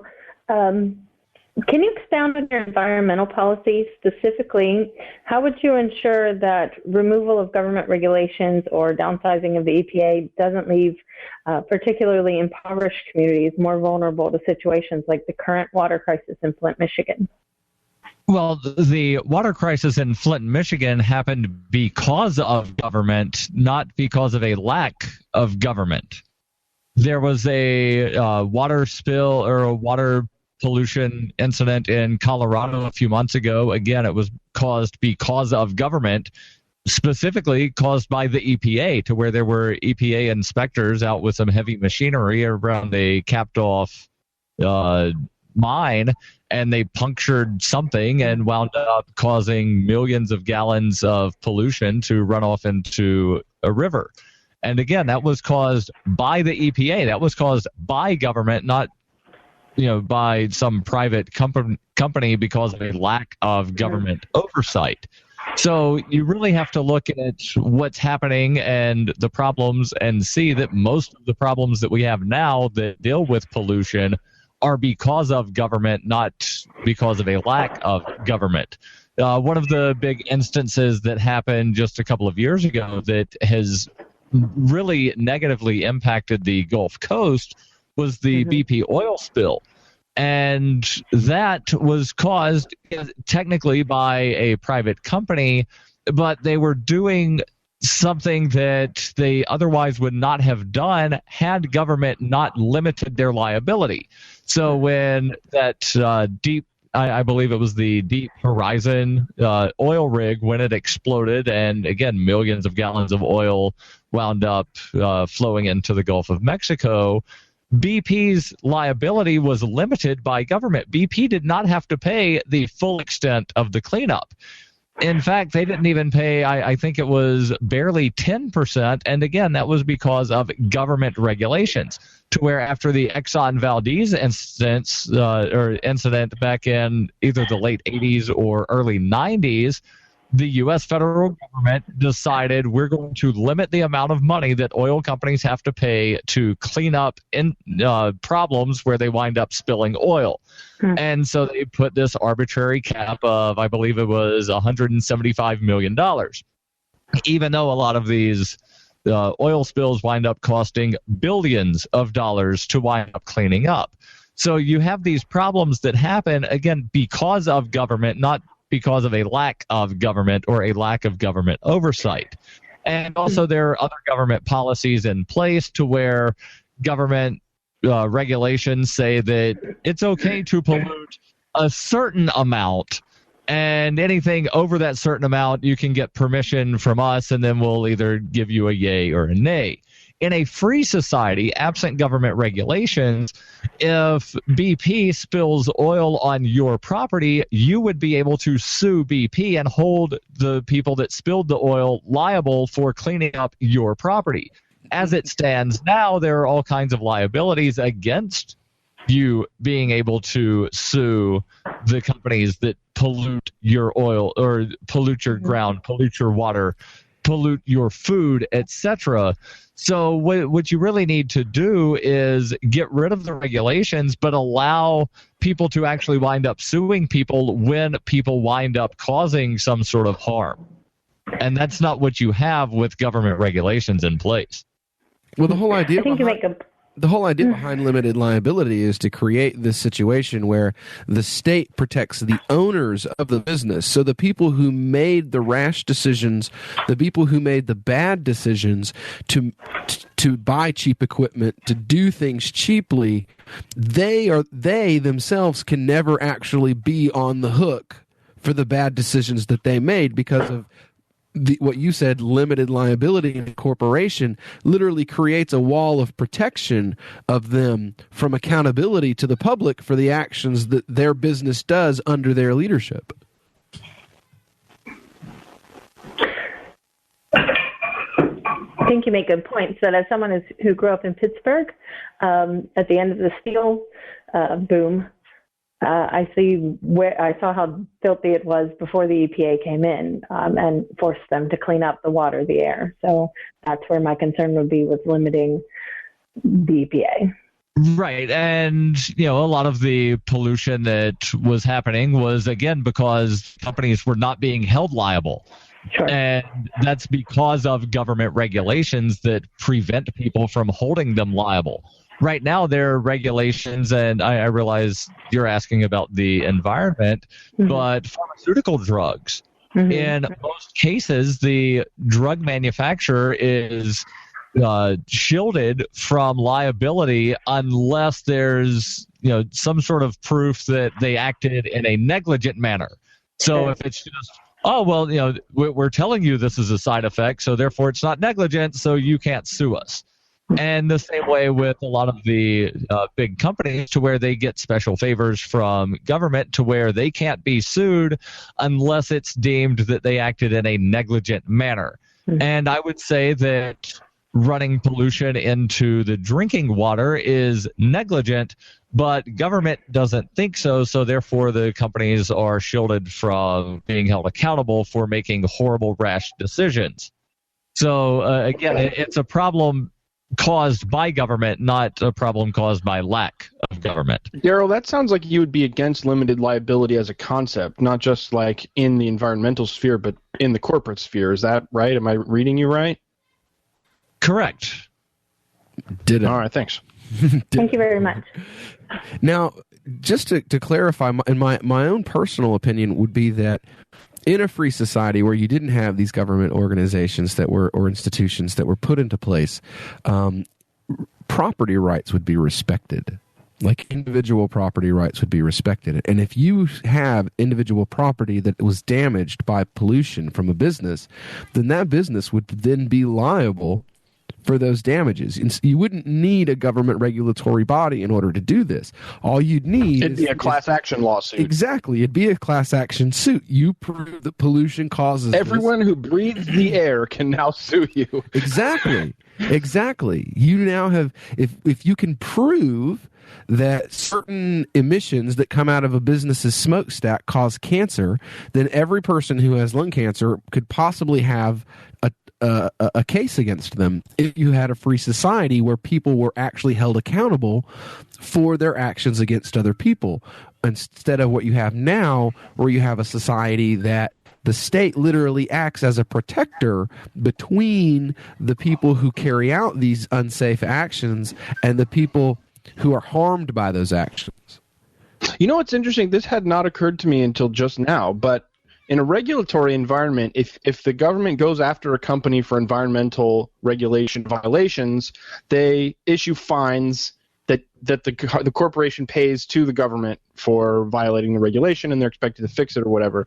But if it's a class action lawsuit, then the person damaged by the environmental damage sues the company and receives a settlement or receives a reward for their damages. So you're actually damaging the harmed party, not paying the government. Well, yeah, because like what happened with the EPA, if I have property on that river, well, now my property value, not only has my property value been damaged, but I could possibly, that could have been a source of sustenance for me. Now my ability to effectively support myself has been damaged. You can take that to a court. That is a civil case.